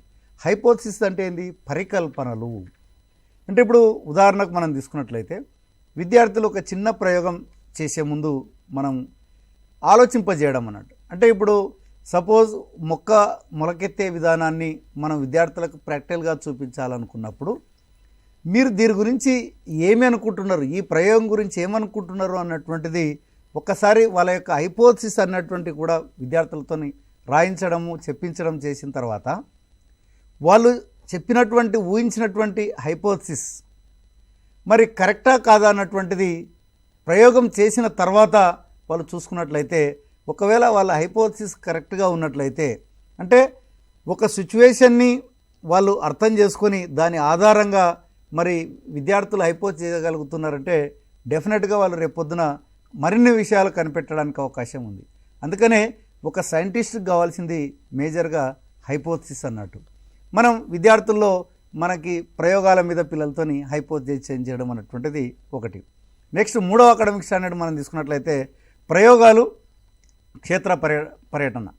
మనకి సైన్స్ అంటేనే మనకు తెలుసు ప్రయోగాలు ముఖ్యంగా చేయడం ద్వారా ఎక్కువ మటుకు నేర్చుకోవడం అన్నటువంటిది లర్నింగ్ బై డూయింగ్. మనం చూసినట్లయితే మనకి ఏదైనా సరే ఏంటంటే చేయడం ద్వారా మాత్రమే నేర్చుకుంటాం అన్నటువంటిది మనందరికీ తెలుసు. కాబట్టి ఇక్కడ ప్రయోగాలు చేయడం ద్వారా ఒక విషయాన్ని కరెక్ట్గా నిర్ధారించుకోవడానికి అవకాశం ఉంది. అందుకనే రీజనింగ్ అండ్ ప్రూఫ్ అన్నటువంటిది మనకి సైన్స్లో ఎక్కువగా ఉంటుంది. అంటే మీ చేయాలి, అది నిర్ధారించుకోవాల్సినటువంటి అవసరం ఉంది. అట్లాగే క్షేత్ర పర్యటన అన్నటువంటిది ఏంటంటే ఇప్పుడు ఒక విద్యార్థి అతడు ఒక విషయాన్ని పరిశీలించడానికి మనకి నిత్య జీవితంలో అనేకమైనటువంటి విషయాలు పరిశీలన చేస్తూ ఉంటాడు. ఆ పరిశీలనలో ముఖ్యంగా మనం గమనించినట్లయితే అనేక విషయాలు నేర్చుకోవడానికి అవకాశం ఉంది. కాబట్టి ఇక్కడ మనకి ఏదైనా ఒక ప్రయోగం చేసేటప్పుడు కూడా మనం చూసినట్లయితే దాంట్లో ఫస్ట్ స్టెప్ ఏంటంటే అబ్జర్వేషన్. అంటే పిల్లలకి అబ్జర్వేషన్ చేసేటువంటి కెపాసిటీ మనం పెంచాల్సినటువంటి అవసరం ఉంది. అట్లాగే సమాచార నైపుణ్యాలు ప్రాజెక్టులకు సంబంధించి కూడా మనం ఇంతకుముందే సమాచార నైపుణ్యాలు డిస్కస్ చేసినాం కాబట్టి డీటెయిల్గా వెళ్ళాల్సిన అవసరం లేదు. ప్రాజెక్టులకు సంబంధించి మనం చూసినట్లయితే పిల్లలకి చిన్న చిన్న ప్రాజెక్టులు ఇచ్చి వాటిని సేకరించుకురమ్మని చెప్పడం. అంటే ఇప్పుడు రకరకాల ఆకులు సేకరించుకురమ్మనడం, అదేవిధంగా ఆకుల నిర్మాణం ఎట్లా ఉందని పరిశీలింపజేయడం. అంటే దీని ద్వారా సైన్స్ పట్ల పిల్లలకి మనం ఉత్సాహాన్ని కలిగించడానికి అవకాశం ఉండడం అన్నటువంటిది జరుగుతుంది. అట్లాగే మనం చూసుకున్నట్లయితే పఠన నైపుణ్యాలు, బొమ్మలు గీయడం, నమూనాలు తయారు చేయడం ద్వారా భావ ప్రసార నైపుణ్యాలు అన్నటువంటిది ఒకటి ఉంది.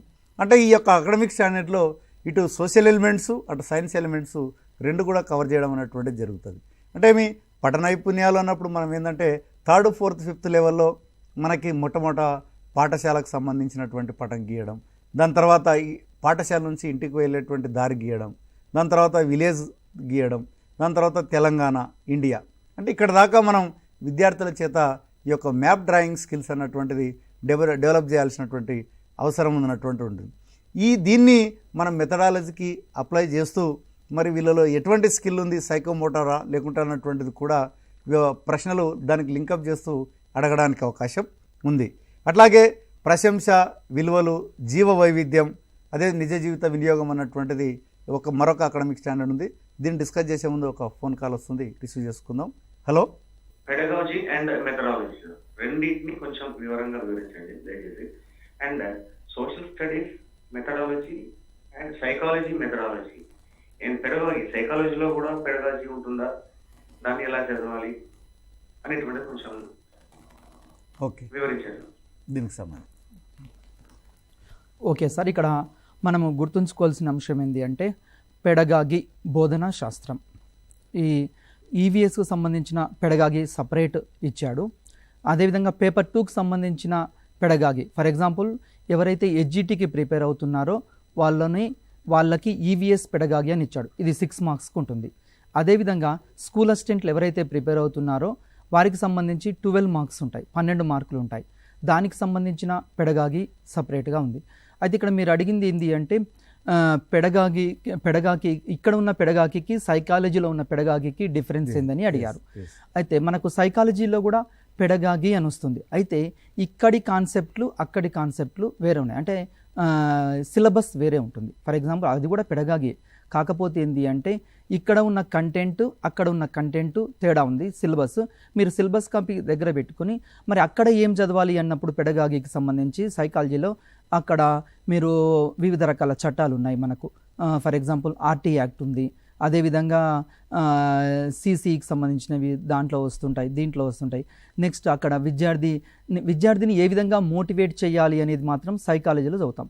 ఫర్ ఎగ్జాంపుల్ సైకాలజీలో పెడగాగి అంటే ఏంటి అంటే తరగతి గది వాతావరణానికి విద్యార్థుల్ని ఎలా ఆకర్షింపజేయాలి అనే అంశాన్ని అక్కడ చర్చిస్తూ ఉంటాం. మరి ఇక్కడ ఏం చర్చిస్తూ ఉంటామంటే సబ్జెక్టుకి సంబంధించిన అంశాలు. ఫర్ ఎగ్జాంపుల్ సాంఘిక శాస్త్రం యొక్క పరిధి ఏంది, ఈవీఎస్ సామాన్య శాస్త్రం యొక్క పరిధి ఏంది, గణిత శాస్త్రం యొక్క పరిధి ఏంది, గణిత శాస్త్రానికి సాంఘిక శాస్త్రానికి ఉన్న సంబంధం ఏంది, తర్వాత ఫర్ ఎగ్జాంపుల్ జాగ్రఫీలో ఒక లెసన్ ఉందనుకోండి, దాన్ని ఏ విధంగా బోధించాలి, దాన్ని తరగతి గదిలో ఏ విధంగా చెప్పాలి అనే అంశాలు ఇక్కడ మనం చర్చిస్తూ ఉంటాం. ఇక్కడికి తేడా ఉంది. మీరు సిలబస్ కాపీ దగ్గర ఉంచుకొని చదివితే సరిపోతుంటుంది. ఇప్పుడు మనకు ఈవీఎస్ పేపర్ 1లో మనకు 3 అంశాలు ఇక్కడ చర్చించాము. ఇప్పుడు మనం అకాడమిక్ స్టాండర్డ్స్ సార్ అది కంప్లీట్ చేయగానే మిగతాది నేను అది స్టార్ట్ చేస్తాను. రైట్. మనకి చివరిది మనం తీసుకున్నట్లయితే ఏంటంటే ప్రశంస, విలువలు, జీవ నైపుణ్యము, నిజ జీవిత వినియోగం. యాక్చువల్గా ప్రశంస, విలువలు అన్నటువంటిది ఏంటంటే చిన్న పిల్లలుగా ఉన్నప్పుడే వాళ్ళకి ఏ రకమైనటువంటి వాల్యూస్ను మనం నేర్పాలి అన్నటువంటిది. ముఖ్యంగా మనకి పెద్దవాళ్ళ పట్ల మర్యాదగా ప్రవర్తించడం, అదేవిధంగా ఎవరైనా వృద్ధులు ఉన్నట్లయితే వాళ్ళకి సహాయం చేయడం, జంతువుల పట్ల దయతో కలిగి ఉండడం, ఇవన్నీ కూడా ఏంటంటే పిల్లల్లో ఒక రకమైనటువంటి కన్సర్న్ నేర్పినట్లయితే ఏంటంటే వాళ్ళు భవిష్యత్తులో ఒక సమస్యల పట్ల స్పందించడానికి అవకాశం ఉంది. అట్లాగే జీవ వైవిధ్యంలో మనం తీసుకున్నట్లయితే ఈ యొక్క మొత్తం ఎన్విరాన్మెంట్ పరంగా కూడా మనం తీసుకున్నట్లయితే అన్నీ కూడా బ్యాలెన్స్ చేయాల్సినటువంటి అవసరం ఉంది. ముఖ్యంగా ఈ యొక్క ప్లాస్టిక్ వినియోగం కావచ్చు, అదేవిధంగా చెట్లను పెంచడం కావచ్చు, అదేవిధంగా జంతువులను పెంచడం కావచ్చు. అంటే ఒక ఎకలాజికల్ బ్యాలెన్స్ అన్నటువంటిది ఏ రకంగా ఉండాలి అన్నటువంటిది కూడా మనకి ఇక్కడ చెప్పుకోవడం జరిగింది. అదే నిజ జీవిత వినియోగం మనం తీసుకున్నట్లయితే ఈ యొక్క విలువలు అన్నటువంటివి నేర్చుకోవడమే కాదు, వాటిని మనం నిజ జీవితంలో ఆచరించేటువంటి ప్రయత్నం చేసినప్పుడు మాత్రమే నిజమైనటువంటి విలువలు పిల్లలు అక్వైర్ చేసినట్టుగా అవుతుంది. కాబట్టి ఈ యొక్క 6 విద్యా ప్రమాణాలు మనం పరిసరాల విజ్ఞానంలో చూడవచ్చు. Okay sir. ఇప్పుడు మనం పేపర్ 1 సిలబస్ పరిశీలిస్తున్నాం. ఫస్ట్ 2 టాపిక్స్ కంప్లీట్ అయ్యాయి. ఇప్పుడు relation to science and social studies మనం చూస్తున్నాం. సాంఘిక శాస్త్రానికి తర్వాత సామాన్య శాస్త్రానికి ఏమైనా సంబంధం ఉందా, రిలేషన్ ఉందా అన్నప్పుడు ఖచ్చితంగా మనకి ఇక్కడ సైన్స్కి ఇక్కడ ఎగ్జామినేషన్ పాయింట్ ఆఫ్ వ్యూలో అప్పుడప్పుడు ఒక్కొక్క బిట్ అడుగుతుంటాడు దీంట్లో. అయితే ఎక్కువ మార్క్స్ దేంట్లో వస్తాయి అంటే మీకు 2వ చాప్టర్ ఉంది ఇక్కడ, ఎయిమ్స్ అండ్ ఆబ్జెక్టివ్స్, దీని మీద ప్లస్ అకాడమిక్ స్టాండర్డ్స్ మీద ఎక్కువ ఫోకస్ చేసి చదవాలి. మరి ఇవి వదిలేయాలంటే ఇది వదిలేయద్దు, స్కోప్ మీద అయినా లేకుంటే ఇప్పుడు మనం చెప్పబోయే relation to science and social studies దీనికి సంబంధించిన అంశాల్లో ఈ 2 కలిపి ఒక క్వశ్చన్ రావడానికి అవకాశం ఉంది. మనం ఇప్పుడు సామాన్య శాస్త్రానికి సాంఘిక శాస్త్రానికి సంబంధం ఏముంటుంది అన్నప్పుడు తరగతి గదిలో కూడా మనం ఒక అంశాన్ని బోధించేటప్పుడు సామాన్య శాస్త్రాన్ని సాంఘిక శాస్త్రాన్ని ఇక్కడ కలపాలి. అందుకోసమే 1977లో ఈశ్వరీబాయి పటేల్ కమిటీ వాళ్ళు కూడా ఒక రిపోర్ట్ ఇచ్చారు. ఏం రిపోర్ట్ ఇచ్చారంటే సాంఘిక శాస్త్రానికి సామాన్య శాస్త్రానికి ఇక్కడ రెండింటిని అనుసంధానం చేస్తూ ప్రాథమిక స్థాయిలో, ఉన్నత స్థాయిలో కాదు, ప్రాథమిక స్థాయిలో మాత్రం అనుసంధానం చేస్తూ దీన్ని బోధించాలి అని చెప్పడం జరిగింది. ఎందుకంటే అప్పుడే తరగతి గదిలోకి విద్యార్థి వస్తుంటాడు కాబట్టి వచ్చిన విద్యార్థికి ఇది సైన్సు ఇది సోషలు అని విడగొట్టాల్సిన పని లేదు. ఆ విద్యార్థికి తన చుట్టూ ఉన్న కుటుంబం ఏంది, పరిసరాలు ఏంది, జంతువులు ఏంది, మొక్కలేంది, ఇలాంటివి 2 కలిపి ఇక్కడ బోధిస్తూ ఉంటాము.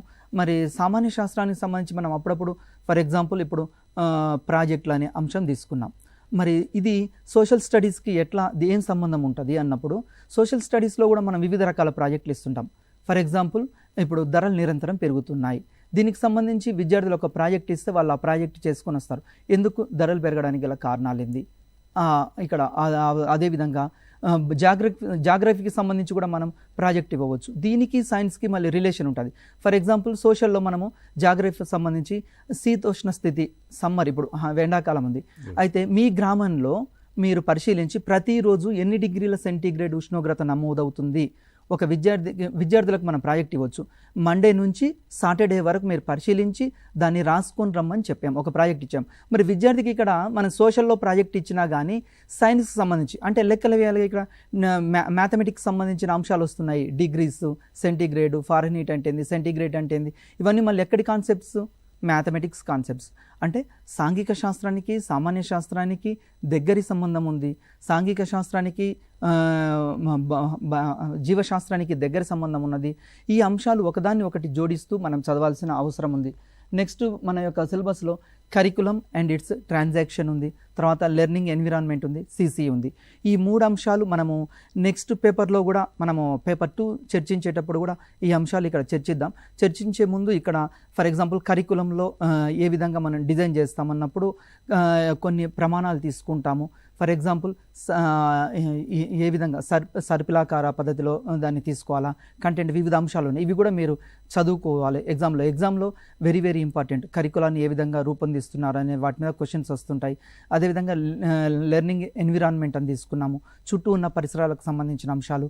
సిసిఏ, ఈ సిసిని ఇక్కడ అంటే ఈ అంశాలు పై అంశాలతో పాటు కింది అంశాలు పరిశీలించాలి. మరి పై అంశాల్లో బోధనా పద్ధతులు కూడా వస్తుంటాయి మనకు. ఫర్ ఎగ్జాంపుల్ కరికులంలో మనకు ఇక్కడ 3 రకాల అంశాలు పరిశీలిస్తాం. ఒకవైపేమో బోధనా పద్ధతులు, ఫర్ ఎగ్జాంపుల్ సాంఘిక శాస్త్ర బోధనా పద్ధతులు వేరుగా ఉంటాయి, సామాన్య శాస్త్ర బోధనా పద్ధతులు వేరే ఉంటాయి, గణిత శాస్త్ర బోధనా పద్ధతులు వేరుగా ఉంటాయి. ఫర్ ఎగ్జాంపుల్ సాంఘిక శాస్త్రంలో ఉపన్యాస పద్ధతిని ఎక్కువగా తీసుకుంటుంటాం. అంటే ఇక్కడ బోధనా పద్ధతులు 2 రకాలు, మళ్ళీ తిరిగి 2 రకాలు. ఒకటేమో ఉపాధ్యాయ కేంద్రీకృత బోధనా పద్ధతులు, రెండవది విద్యార్థి కేంద్రీకృత బోధనా పద్ధతులు. 2 రకాలుగా తీసుకుంటూ ఉంటాం. ఉపాధ్యాయ కేంద్రీకృత బోధనా పద్ధతుల్లో ఏమొస్తాయంటే ఉపన్యాస పద్ధతి, ఉపన్యాస ప్రదర్శన పద్ధతి, ఈ విధమైన అంశాలు వస్తుంటాయి. నెక్స్ట్ అదేవిధంగా విద్యార్థి కేంద్రీకృత పద్ధతుల్లో ఏమొస్తాయంటే మనకు ప్రయోగాత్మక పద్ధతి, ప్రాజెక్టు పద్ధతి, తర్వాత పరికల్పన పద్ధతి, ఇవన్నీ మనకు విద్యార్థి కేంద్రీకృతం.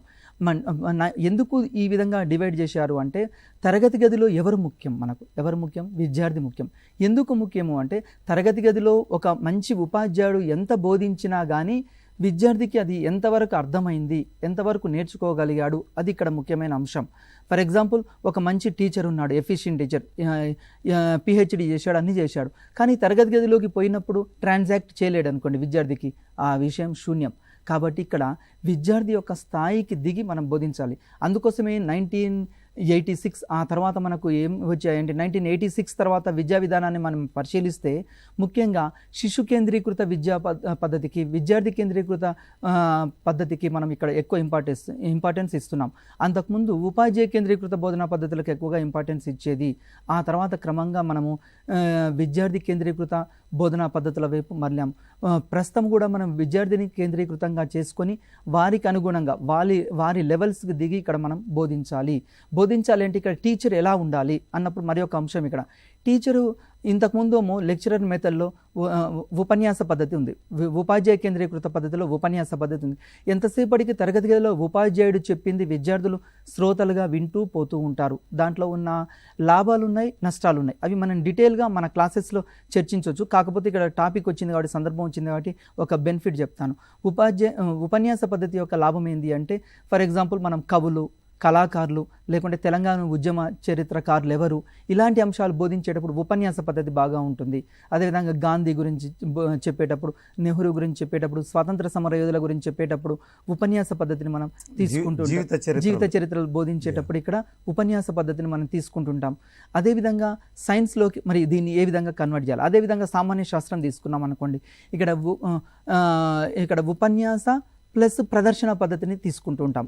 అంటే మనము ఒక అంశాన్ని ఇక్కడ ప్రదర్శిస్తూ ఉంటాం, ఒక ప్రయోగాన్ని.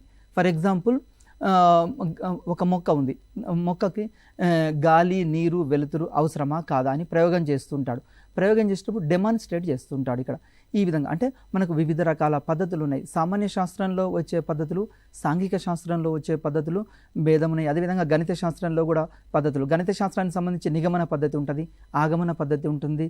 ఈ విధంగా వివిధ రకాల పద్ధతులు ఉన్నాయి. కాబట్టి మనము ఆ టాపిక్లు తీసుకున్నప్పుడు ఆ సెషన్లో ఇన్ డీటెయిల్గా చర్చిద్దాం. అదేవిధంగా ఇంకొకటి సిసి అని ఇక్కడ ఇంకొక టాపిక్ ఉంది. దీని గురించి ఒకసారి మనం పరిశీలిద్దాం. పేపర్ 1లో ఇది లాస్ట్ టాపిక్. ఈ సిసి పేపర్ 1తో పాటు పేపర్ 2 వల్ల కూడా ఉపయోగకరంగా ఉంటుంది కంపల్సరీగా. ఇది ఒక పేపర్ 1లోనే వస్తుందంటే పేపర్ 1తో పాటు పేపర్ 2 వరకు కూడా important. CCE examination point of వ్యూలో అబ్రివేషన్ అడగడానికి ఎక్కువగా అవకాశం ఉంది. చాలాసార్లు ప్రీవియస్ బిట్ ఎట్లా అడిగాడు అంటే మొదటి సి అంటే ఏంది అన్నాడు. ఇక్కడ సిసి అంటే కంటిన్యూస్ కాంప్రెహెన్సివ్ ఇవాల్యూషన్, తెలుగులో దీన్ని నిరంతర సమగ్ర మూల్యాంకనం అని చెప్తాం. నిరంతర సమగ్ర మూల్యాంకనం అంటే ఏంది ఒకసారి మనం పరిశీలిస్తే, తరగతి గదిలో ఉపాధ్యాయుడు ఎంటర్ అయినప్పుడు తరగతి గది బోధనకు ముందు, తరగతి గది బోధన జరుగుతున్నప్పుడు, తరగతి గది బోధన జరిగిన తర్వాత కూడా విద్యార్థి యొక్క ప్రవర్తనని ఇక్కడ అంచనా వేయాలి. మన సిసిఈలో అంటే నిరంతర సమగ్ర మూల్యాంకనంలో ఏం తీసుకుంటున్నామంటే తరగతి గది లోపల, తరగతి గది బయట అంశాలని, విద్యార్థి యొక్క ప్రవర్తనలో వచ్చే మార్పుల్ని పరిశీలిస్తూ ఇక్కడ మూల్యాంకనం చేయాలి. ఎందుకు మూల్యాంకనం చేయాలి, దీన్ని ఎందుకు తీసుకొచ్చారు, దీనికి ప్రధాన కారణం ఏంటి అంటే భారతదేశంలో ఇంతకుముందు ఇవాల్యూషన్ అనేది ఉండేది, మనందరికీ తెలుసు. ఇవాల్యూషన్ అంటే మనం చదువుకున్నప్పుడు ఏం చేశారు, ఎగ్జామ్ పెట్టేవాళ్ళు, ఆ ఎగ్జామ్లో బట్టి కొట్టేవాళ్ళు. ఒక 2 అవర్స్ ఉండేది. ఆ 2 అవర్స్లో ఏదో ఒకటి రాసి వచ్చేవాళ్ళం. ఆ 2 అవర్స్లో అప్పుడు విద్యార్థికి ఫర్ ఎగ్జాంపుల్ ఏమైనా అయిందనుకోండి, జ్వరం వచ్చినా ఏదైనా వచ్చినా ఆ అకాడమిక్ ఇయర్ మొత్తం వేస్ట్ అయ్యింది. కానీ సిసిఈ వచ్చినాక ఏం చేస్తున్నాం, ఆ అలా కాదు, తరగతి గదిలో టీచింగ్ లెర్నింగ్ ప్రాసెస్ జరుగుతూ ఉన్నప్పుడు, తర్వాత ప్రాసెస్ జరగకముందు, జరిగిన తర్వాత విద్యార్థి యొక్క అంశాలను ఇక్కడ అన్నింటినీ పరిశీలిస్తున్నాము. కాబట్టి ఇప్పుడు మూల్యాంకనంలో చేంజెస్ వచ్చాయి. ఏం చేంజెస్ వచ్చాయి అంటే విద్యార్థి యొక్క ప్రవర్తనని ఇక్కడ పరిశీలిస్తున్నాం. ఎగ్జామినేషన్లో క్వశ్చన్ ఎట్లా అడుగుతాడు, ఫస్ట్ సి అంటే కంటిన్యూయస్, నిరంతరము. అంటే తరగతి గదిలో మనం వెళ్ళినప్పుడు పాఠం బోధించేటప్పుడు పాఠం మధ్యలో కూడా మనం క్వశ్చన్స్ అడుగుతుంటాం, విద్యార్థులు రకరకాల ప్రశ్నలు అడుగుతాం, దాన్ని అందుకోసమే కంటిన్యూస్ అన్నాం. నెక్స్ట్ కాంప్రెహెన్సివ్ అన్నప్పుడు ఇక్కడ 2 రకాల అంశాలు తీసుకోవాలి. అంటే పాఠ్యాంశాలకు సంబంధించిన అంశాలతో పాటు సహపాఠ్యేతర అంశాలని కూడా ఇక్కడ పరిగణలోకి తీసుకోవాలి. విద్యార్థికి సంబంధించిన పాఠ్యాంశాలతో పాటు సహపాఠ్యేతర అంశాలు, ఫర్ ఎగ్జాంపుల్ సహపాఠ్యేతర అంశాల్లో డిబేట్ కాంపిటీషన్స్ పెడుతుంటాం, లేకుంటే మనం బయట విద్యార్థులకి వివిధ రకాల చర్చలు ఇస్తుంటాం, సాంగ్స్ కాంపిటీషన్స్, లేకుంటే వివిధ రకాల కో కరికులం యాక్టివిటీస్ను కూడా ఇక్కడ మనం తీసుకోవాలి.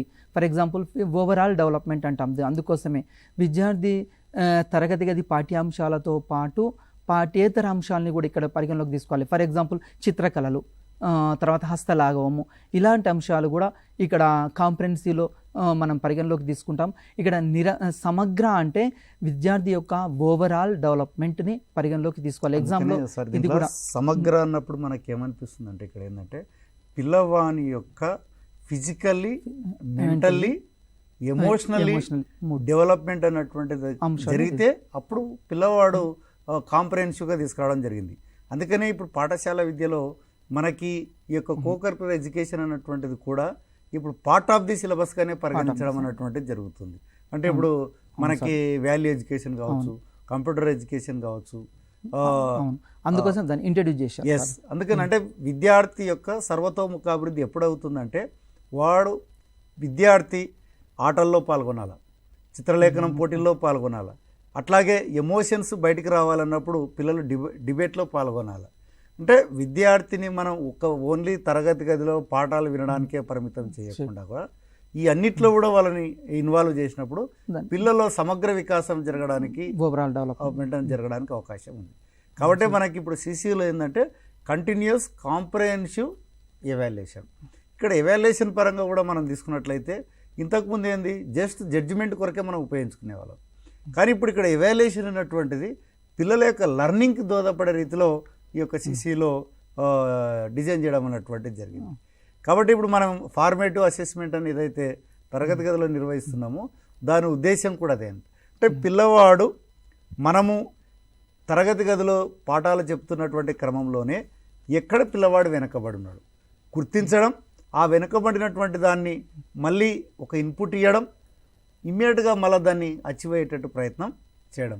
అంటే ఎవాల్యుయేషన్ అనేటువంటిది only at the end of the part కాకుండా డ్యూరింగ్ ద Process. టీచింగ్ ప్రాసెస్లో కూడా మనం భాగస్వాములు చేయాలన్నటువంటి ఉద్దేశంతోనే ఈ యొక్క సిసిని తీసుకురావడం అన్నటువంటిది జరిగింది సార్. అవును సార్. దీన్ని ఆర్టీ యాక్ట్ కూడా దీన్ని సూచించడం జరిగింది. Yes. సిసిఈని ఆర్టీఈ 2009 యాక్ట్ వచ్చింది. ఈ సిసిఈ కూడా ఆర్టీఈ 2009లో సూచించడం జరిగింది. అందుకోసమే మనం విద్యార్థి యొక్క సమగ్ర మూర్తిమత్వం అభివృద్ధి చెందాలనే ఉద్దేశంతో ఈ సిసిని ఇక్కడ ఇంట్రడ్యూస్ చేశారు. ఎగ్జామినేషన్ పాయింట్ ఆఫ్ వ్యూలో మనకి ఎట్లా అడుగుతుందంటే ఫస్ట్ సి అంటే ఏంది, సెకండ్ సి అంటే ఏంది, థర్డ్ ఈ అంటే ఏంది కూడా అడుగుతూ ఉంటాడు. ఈ మూడింటి మీద మీరు ఫోకస్ చేయండి. ఎందుకంటే లాస్ట్ ఇయర్ మనకు 2017 అప్పుడు టెట్ జరిగినప్పుడు అప్పుడు ఈ క్వశ్చన్స్ ఇవ్వడం జరిగింది సార్. అందుకోసమే ఇక్కడ నేను స్ట్రెస్ చేసి మరీ చెప్తున్నాను. ఎగ్జామినేషన్ పాయింట్ ఆఫ్ వ్యూలో వెరీ ఇంపార్టెంట్ క్వశ్చన్ ఏంటి అంటే సిసి అని అబ్రివేషన్ ఇస్తాడు.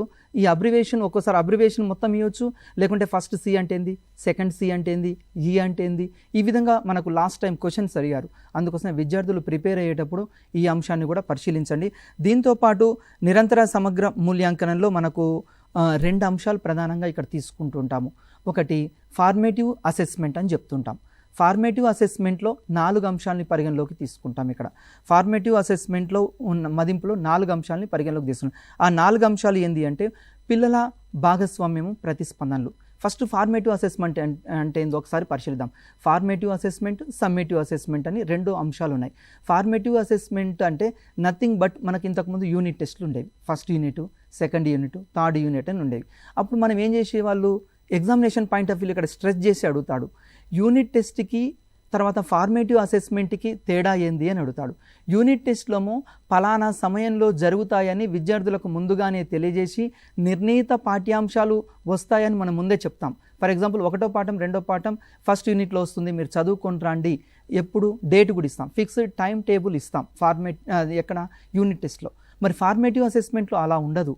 మనం ఈ ఫార్మేటివ్ అసెస్మెంట్లో ఎట్లా ఉంటుంది అంటే విద్యార్థికి టైం చెప్పము, టైం చెప్పకుండానే ఇక్కడ అసెస్మెంట్ చేస్తూ ఉంటాము. ఇది ఫార్మేటివ్ అసెస్మెంట్లో ఉన్న ప్రధాన అంశం. అంటే విద్యార్థికి పలానప్పుడు ఎగ్జామ్ పెడుతున్నాము అని తెలియదు. ఎందుకు తెలియకూడదు అంటే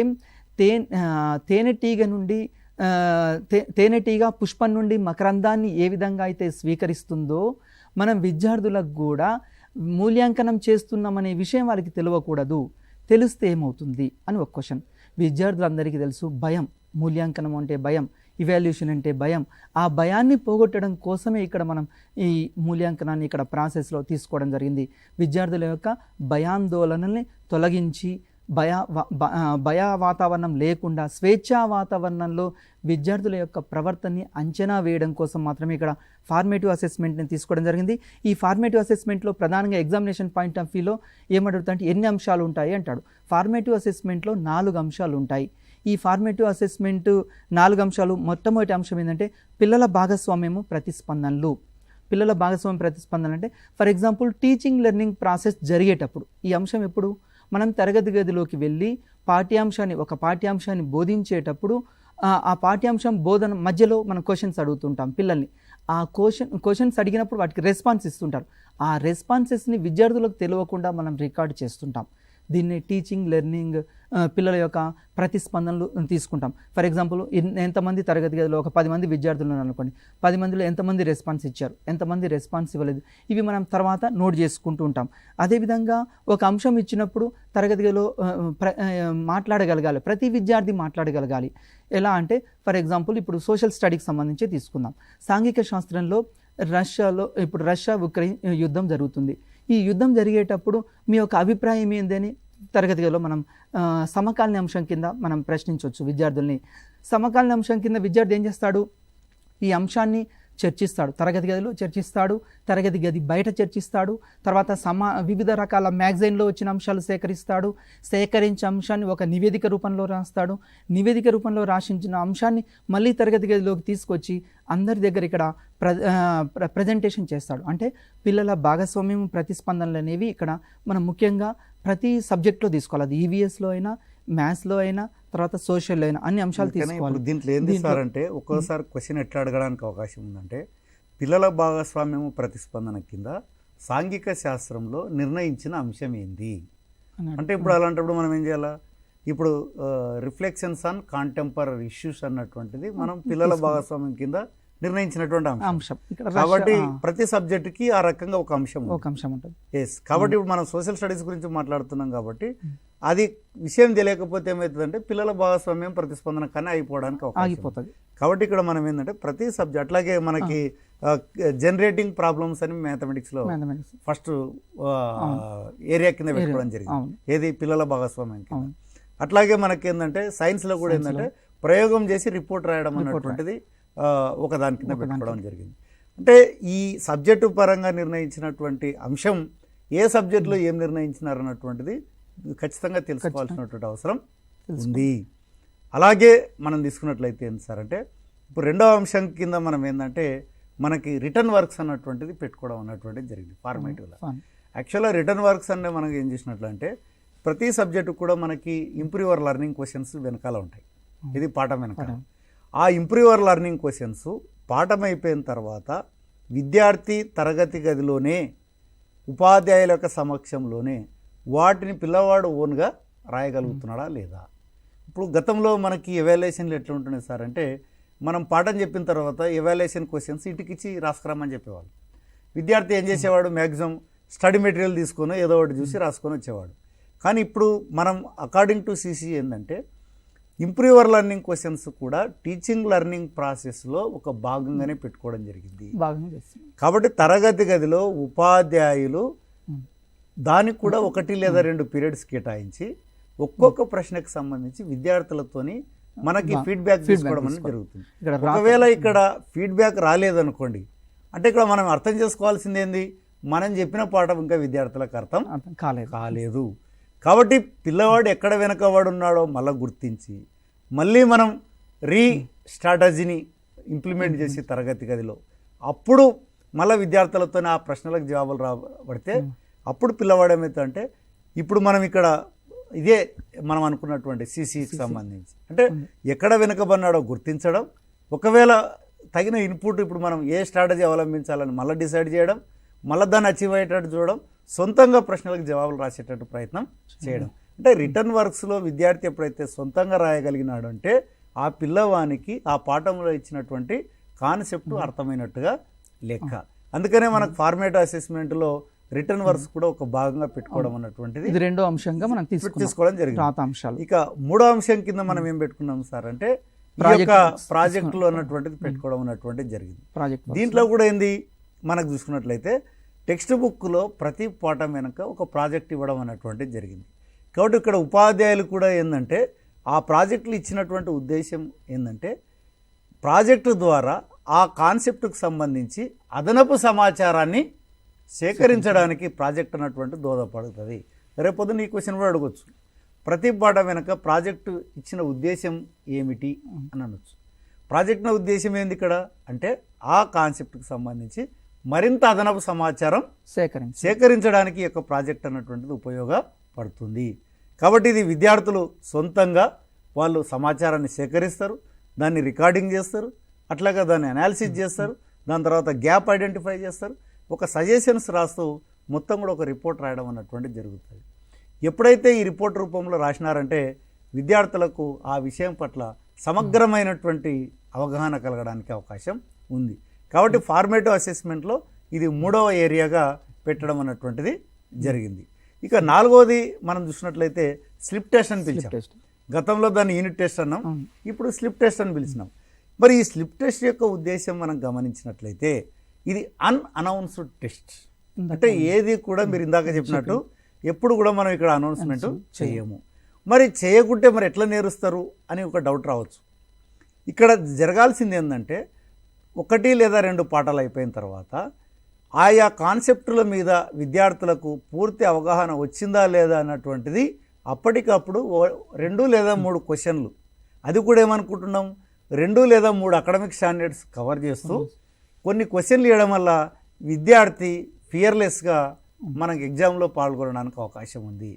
దీంతో మనకి మరి formative test slip test conduct చేసిన తర్వాత ఒకవేళ విద్యార్థి రాయలేదు అనుకోండి, నెక్స్ట్ ఇమ్మీడియట్గా ఉపాధ్యాయులు ఏం చేయాలి, మనము అంటే నేను చెప్పినటువంటి పాఠం పిల్లగానికి అర్థం కాలేదు కాబట్టి మళ్ళీ మనం దాని మీద రీఇన్సిస్ట్ చేయాల్సినటువంటి అవసరం ఉంది, కొత్త స్ట్రాటజీ గురించి ఆలోచన చేయాల్సినటువంటి అవసరం ఉంది. మళ్ళీ మనం దాన్ని సాధించేటట్టు ప్రయత్నం చేయాలి. కాబట్టి ఈ ఫార్మేటివ్ అసెస్మెంట్ యొక్క ఉద్దేశం ఏంటంటే లర్నింగ్ అన్నటువంటిది ఎన్హాన్స్ చేయడం, ఎన్రిచ్ చేయడం, ఎక్కడైతే గ్యాప్ ఉందో ఐడెంటిఫై చేయడం, మళ్ళీ సపోర్ట్ చేయడం, అది అచీవ్ అయ్యేటట్టు ప్రయత్నం చేయడం. కాబట్టి ఫార్మేటివ్ అసెస్మెంట్లో మనకి ఈ యొక్క 4 ఏరియాస్గా ఉన్నాయి. ఈ 4 అంశాలు తీసుకున్నాం. Yes. ఎగ్జామినేషన్ పాయింట్ ఆఫ్ వ్యూలో ఎట్లా అడుగుతాడంటే మనం పిల్లల భాగస్వామ్యం ప్రతిస్పందనలు తీసుకున్నాం. దాంట్లో విద్యార్థి తరగతి గది లోపల అంశాలు, వివిధ సందర్భాల్లో విద్యార్థి వ్యక్తపరిచిన అంశాలు ఎగ్జామినేషన్ పాయింట్ ఆఫ్ వ్యూలో అడుగుతాడు. అంటే తరగతి గది లోపల జరిగే అంశాలని దేంట్లో భాగంగా వస్తుందని క్వశ్చన్ అడుగుతాడు. అన్నప్పుడు మనం ఇక్కడ ఏం తీసుకుంటాం? పిల్లల భాగస్వామ్యం ప్రతిస్పందన. ఇంకో విధంగా క్వశ్చన్ ఎట్లా అడుగుతాడంటే సార్ మీరు చెప్పినట్టు పిల్లలు రాసిన అంశాలు అన్నప్పుడు మనం వివిధ రకాల పఠన నైపుణ్యాలు ఉన్నాయి. ఈ పఠన నైపుణ్యాలు కూడా ఇక్కడ దీంట్లో పిల్లలు రాసిన అంశాల కిందకి వస్తాయి. అదేవిధంగా సామాన్య శాస్త్రాన్ని తీసుకుంటే ప్రయోగాలు చేస్తారు. ప్రయోగాలు చేసినప్పుడు దానికి సంబంధించిన అంశాలు రాస్తూ ఉంటారు. ఆ రాసిన అంశాలు దాంతోపాటు విద్యార్థి నోట్బుక్లో మనం చెప్పిన వివిధ రకాల సమస్యలు ఇస్తే ఆ సమస్యలకు సంబంధించిన అంశాలు ఇస్తాడు. దీనికి కూడా మనం ఎగ్జామినేషన్లో మార్క్స్ కేటాయించడం జరుగుతుంది. అంటే రాత అంశాలు విద్యార్థి నోట్బుక్కి సంబంధించిన విద్యార్థి నోట్బుక్ కూడా ఇక్కడ మార్క్స్ అలాట్ చేయడం జరిగింది. నెక్స్ట్ ప్రాజెక్టులు. ఈ ప్రాజెక్టుల నిర్వహణ ఏ విధంగా చేయాలి అన్నప్పుడు మనము ఏదైనా ప్రాజెక్టు విద్యార్థికి ఇచ్చినప్పుడు ఆ ప్రాజెక్టు సింపుల్గా ఉండాలి, తర్వాత విద్యార్థుల స్థాయికి తగినట్టుగా ఉండాలి, విద్యార్థులు సులభంగా అవగాహన చేసుకునగలిగట్టు ఉండాలి, చుట్టూ ఉన్న పరిసరాలకు తగిన విధంగా ఉండాలి. అప్పుడు మాత్రమే ఈ ప్రాజెక్ట్ అలాంటి ప్రాజెక్టులను మనం ఎన్నుకోవాలి. అదేవిధంగా లఘు పరీక్ష స్లిప్ టెస్ట్ అని చెప్పి మంచి ప్రాజెక్ట్ లక్షణం. నెక్స్ట్ అదేవిధంగా లఘు పరీక్ష. ఈ లఘు పరీక్షకు సంబంధించి 20 ఇక్కడ మనము 20 మార్క్స్ తీసుకుంటాం. ఇప్పుడు మార్క్స్ అలా చెప్తాను. ఆ లఘు పరీక్షకి ఏంటంటే మనం ఇక్కడ లఘు పరీక్ష యొక్క ఉద్దేశం ఏంటి అంటే ముందు అనౌన్స్ చేయము, పరీక్ష ఎప్పుడు పెడతామనేది తెలియదు. నథింగ్ బట్ ఇంతకుముందు మనం యూనిట్ టెస్ట్ చెప్పి పెట్టేది. ఇక్కడ లఘు పరీక్ష స్లిప్ టెస్ట్ ఏమో చెప్పకుండా పెడతాం. అదే డిఫరెన్స్. నెక్స్ట్ అదేవిధంగా విద్యార్థి ఇక్కడ తాను ఎగ్జామ్ రాస్తున్నాడనే ఫీలింగ్ కూడా, భయం కూడా ఉండదు. ముఖ్య ఉద్దేశం ఏంటంటే విద్యార్థి యొక్క భయాందోళనను తొలగించాలనే ఉద్దేశంతో ఇక్కడ ఈ CCEని తీసుకురావడం జరిగింది. మరి మార్క్స్ ఎట్లా అలాట్ చేస్తారు అంటే నెంబర్ 1 FAలో మార్క్స్ పిల్లల భాగస్వామ్యం ప్రతిస్పందనలకి ఇక్కడ 10 మార్కులు. ఫస్ట్ అంశం 4 అంశాలు ఉన్నాయి. CCEలో ఉన్న అంశాలు, ఫార్మేటివ్ అసెస్మెంట్లో ఉన్న 4 అంశాలు. మొట్టమొదటిది పిల్లల ప్రతిస్పందనలు భాగస్వామ్యం. ఎగ్జామినేషన్లో క్వశ్చన్ అడుగుతాడు ఎన్ని మార్కులు? 10 మార్కులు. రెండో అంశము రాత అంశాలు. రాత అంశాలకు ఎన్ని మార్కులు? 10 మార్కులు. మూడో అంశం ప్రాజెక్టు పనులకి ఇక్కడ 10 మార్క్స్ అలాట్ చేశారు. అదేవిధంగా స్లిప్ టెస్ట్కి సంబంధించి అంటే లఘు పరీక్షకు సంబంధించి 20 మార్కులు. మొత్తం టోటల్గా ఎంత అయింది? 50 మార్క్స్ అయింది. అంటే ఫార్మేటివ్ అసెస్మెంట్ మనం 50 మార్క్స్కి తీసుకుంటాం. కానీ హై స్కూల్ స్థాయిలో రికార్డ్ చేసేటప్పుడు మాత్రం తేడా ఉంది. ఇక్కడ హై స్కూల్ స్థాయిలో రికార్డ్ చేసేటప్పుడు ఏం చేస్తాము అంటే పిల్లల ప్రతిస్పందనలు భాగస్వామ్యానికి 5 చేస్తాము దానికి. అదేవిధంగా పిల్లలు రాసిన అంశాలని 5 తీసుకుంటాము. అదేవిధంగా ప్రాజెక్టు పనులు 5 తీసుకుంటాము. ఈ మనం పెట్టిన ఈ 20 మార్క్స్ కూడా 5 మార్క్స్కి కుదిస్తాం. ఇది ఎక్కడ? హై స్కూల్ స్థాయిలో. అదే ప్రైమరీ స్థాయిలో మాత్రం ఆ విధంగా చేయం. అంటే ఇక్కడ ఈవీఎస్కు సంబంధించిందేమో యాజ్ ఇట్ ఈస్గా ఉంటుంది, 50 మార్క్స్కే ఉంటుంది. ఈవీఎస్లో 50కి 50 మార్కులు ఉంటాయి. కానీ మనము 6వ తరగతి 7వ తరగతి 8, 9 తరగతి తీసుకున్నప్పుడు ఇక్కడ కాబట్టి ఇక్కడ హై స్కూల్ స్థాయిలో మనకి ఫార్మేటివ్ అసెస్మెంట్ ఎన్ని మార్కులు నిర్వహిస్తారన్నప్పుడు మనకి ఏంటంటే 20 మార్క్స్ నిర్వహించడం. ఎందుకంటే అక్కడ పిల్లల భాగస్వామ్యం ప్రతిస్పందనలు 5 మార్కులు, తర్వాత రాతాంశాలు 5 మార్కులు, అదేవిధంగా ప్రాజెక్టు పనులు 5 మార్కులు, స్లిప్ టెస్ట్కి 5 మార్కులు. హై స్కూల్ స్థాయిలో మాత్రం అంటే మీరు పేపర్ 2 ఎగ్జామ్ రాస్తే సమ్మేటివ్ అసెస్మెంట్ ఉంటాయి కాబట్టి మీరు పేపర్ 2 ఎగ్జామ్ రాస్తే మాత్రం ఫార్మేటివ్ అసెస్మెంట్ 20 మార్క్స్ అని పెట్టండి. ఒకవేళ పేపర్ 1 ఎగ్జామ్ రాశారనుకోండి 50 మార్క్స్ పెట్టండి. ఇక్కడ ప్రధాన అంశం అదే తేడా రెండింటికి ఉన్న ప్రధాన అంశం. ఇంకొక అంశంతో ఇది క్లోజ్ చేద్దాం, ఎందుకంటే మనం పేపర్ 2 సిలబస్ కూడా ఉంది కాబట్టి. ఇంకొకటి ఇక్కడ ఏంది అంటే సమ్మేటివ్ అసెస్మెంట్. సరే సమ్మేటివ్ అసెస్మెంట్ పోయే ముందు ఒకసారి గ్రేడింగ్ పరిశీలిద్దాం. ప్రాథమిక స్థాయిలో ఇక్కడ ఏ విధంగా గ్రేడింగ్ ఇస్తాము అంటే 91 to 100 మార్క్స్. ఇప్పుడు 50 మార్కులకు ఎగ్జామ్ పెట్టాం కానీ దాన్ని 100 మార్కులకు మనం ట్రీట్ చేసుకోవాలి, దాన్ని 100 మార్కులుగా పరిగణించాలి, దాన్ని డబుల్ చేయాలి. డబుల్ చేసినప్పుడు ఇప్పుడు 91 నుంచి 100 మార్కులు వస్తాయి, A+ గ్రేడ్ ఇవ్వాలి. విద్యార్థులకు మార్కులు ఇవ్వకూడదు. ఎందుకు మార్కులు ఇవ్వకూడదు అంటే ఆ విద్యార్థికి ఎక్కువ మార్కులు వచ్చాయి, ఈ విద్యార్థికి తక్కువ మార్కులు వచ్చాయని పోల్చుకుంటారు. ఇక్కడ పోల్చుకొని విద్యార్థులు కుంగిపోవడానికి అవకాశం ఉంది. అందుకోసమే మన యొక్క ఇవాల్యుయేషన్లో ఒక చేంజ్ ఏమైంది అంటే గ్రేడింగ్ సిస్టమ్ ఇక్కడ తీసుకురావడం జరిగింది. ఈ గ్రేడింగ్ సిస్టంలో కూడా 91 నుంచి 100 మార్క్స్ వస్తే A+, తర్వాత 71 నుంచి 90 వస్తే A గ్రేడు, అదేవిధంగా 51 నుంచి 70 మార్క్స్ వస్తే B+, అదేవిధంగా 41 నుంచి 50 వస్తే B గ్రేడు, 40 బిలో అంటే 0 to 40 వస్తే C గ్రేడ్. ఈ విధంగా మనం ఇక్కడ గ్రేడింగ్ ఇవ్వడం జరుగుతుంది. సరే, నెక్స్ట్ మనము పేపర్ 2 సిలబస్లోకి వెళ్దాము. దీనికి సంబంధించిన అంశాలు ఒకసారి పరిశీలిద్దాం. మనకు ఇంతకుముందు పేపర్ 2 ఈ టెట్లో పేపర్ 2కి సంబంధించి సిలబస్ పరిశీలిస్తే మొత్తము సోషల్ స్టడీస్ అనేది 60 మార్కులు. 60 మార్కుల్లో 48 మార్క్స్ కంటెంట్కు ఉంటుంది. మిగతా 12 మార్క్స్ ఇక్కడ మనకు పెడగాగికి ఉంటుంది. ఈ పెడగాగికి సంబంధించి సిలబస్ ఒకసారి మనం పరిశీలిద్దాం.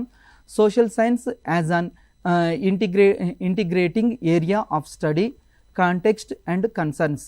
అంటే మన యొక్క సాంఘిక శాస్త్రము యొక్క పరిధి ఏముంది, తర్వాత సాంఘిక శాస్త్రంలో యొక్క వచ్చే భావనలు ఏ విధంగా ఉన్నాయి, వీటికి సంబంధించిన ఒక్కొక్కటి కింద మళ్ళీ ఉన్నాయి.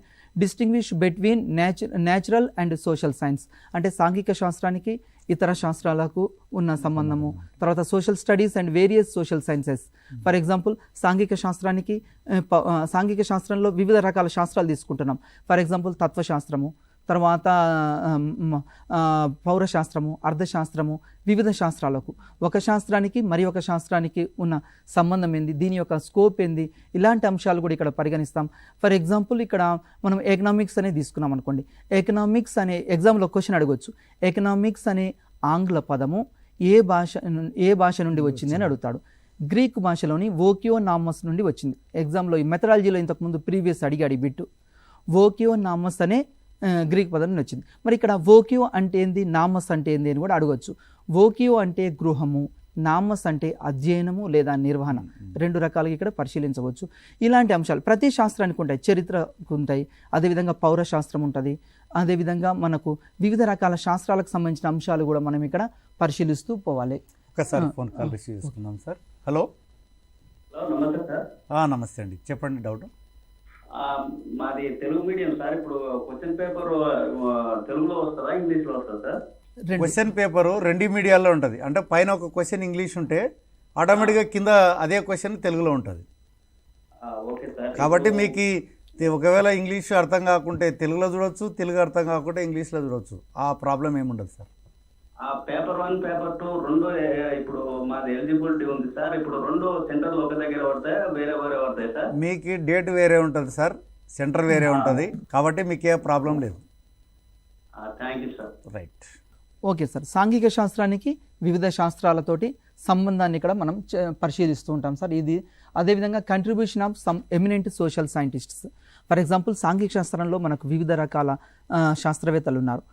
ఫర్ ఎగ్జాంపుల్ ఇప్పుడు మదర్ తెరీసా తీసుకుందాం సార్.